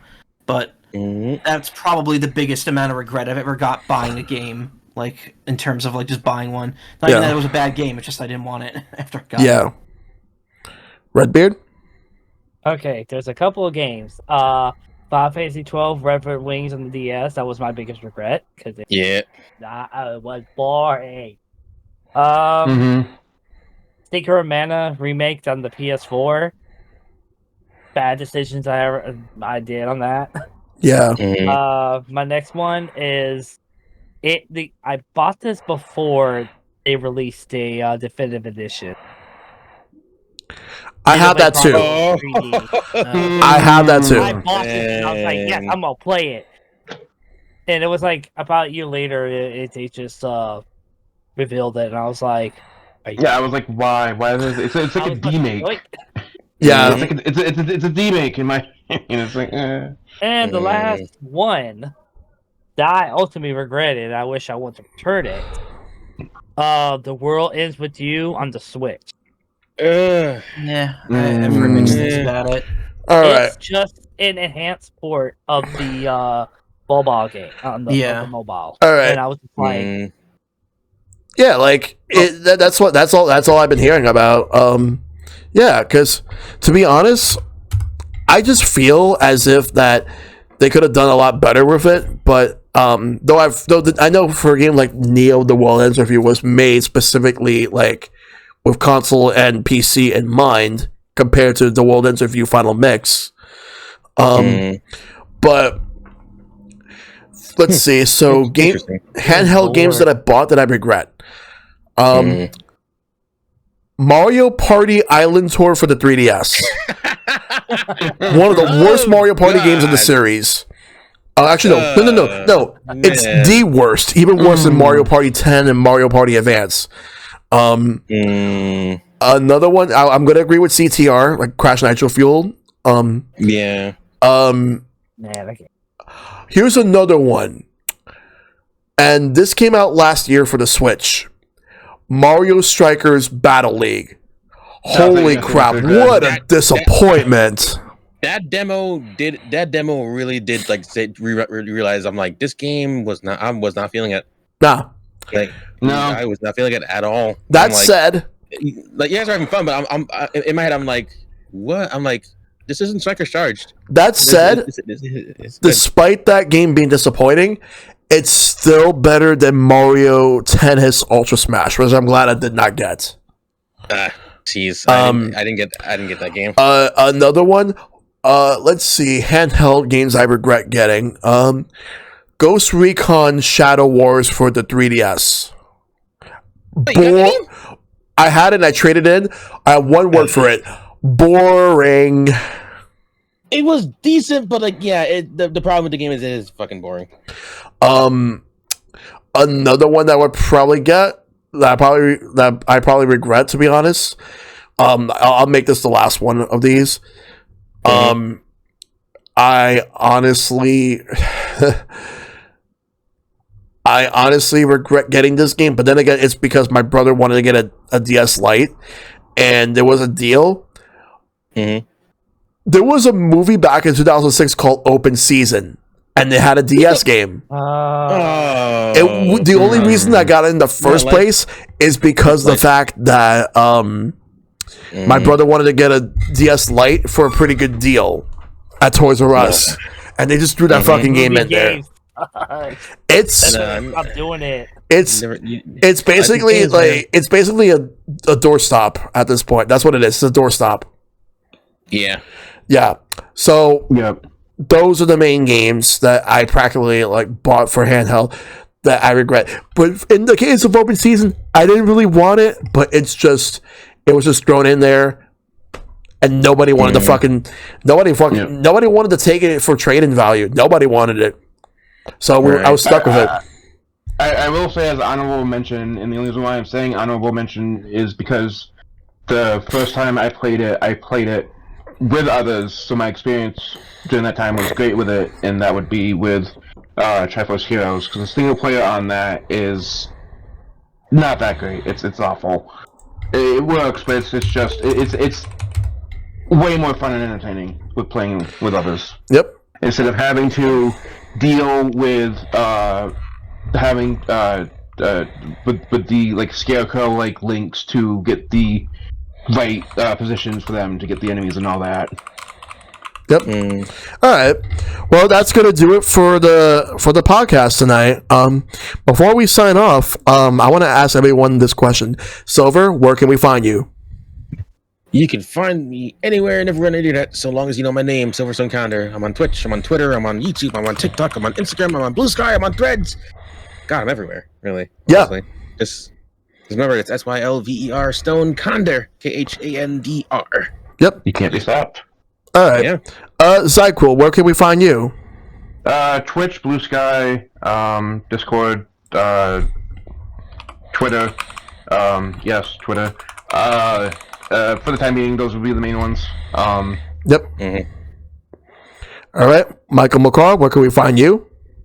You can find me on Twitter, Blue Sky, Instagram, and Discord at MichaelMacaw, as well as Twitch. I stream multiple times a week. This Friday night, you can hear me reading donations at Fastest Furs Fall Fest 2023. We're raising money for Trans Lifeline this weekend, and we're going to be running a speedrun marathon from Friday until Sunday evening. So come by Nice. Friday evening. Evidence. You kind of froze a bit. Go ahead and say that again. You got froze. When you said come by Friday evening, you froze. Say it again. Yeah. Friday evening to Saturday morning. So like 10:40 p.m. till about 1:45 a.m. Excellent. All right. Good stuff. Oh. And Redbeard, where can we find you? You can find me at Twitter and Blue Sky, which is nothing but a ghost town. Well, I'll get back to it shortly. You can find me at Twitch at Mr. Redbeard. You can see the linky in the description in the chat. Yep. That Shell just put up. Yep. And that's you'll see me. And as always, you can find me practically just everywhere. Anywhere and anywhere you find ShellshockPrime, I'm there. I'm pretty much on every platform you could think of.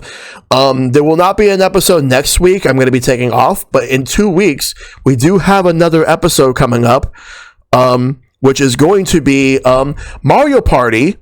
And that one has Chris Clark, who's in the chat right now, as well as Tarvel's Quest and MMG Mike. All three of them will be joining me in 2 weeks from tonight as we talk about all things Mario Party. So you guys better stay tuned for that one. But until next time, everyone, bye. See ya. Bye. Take care.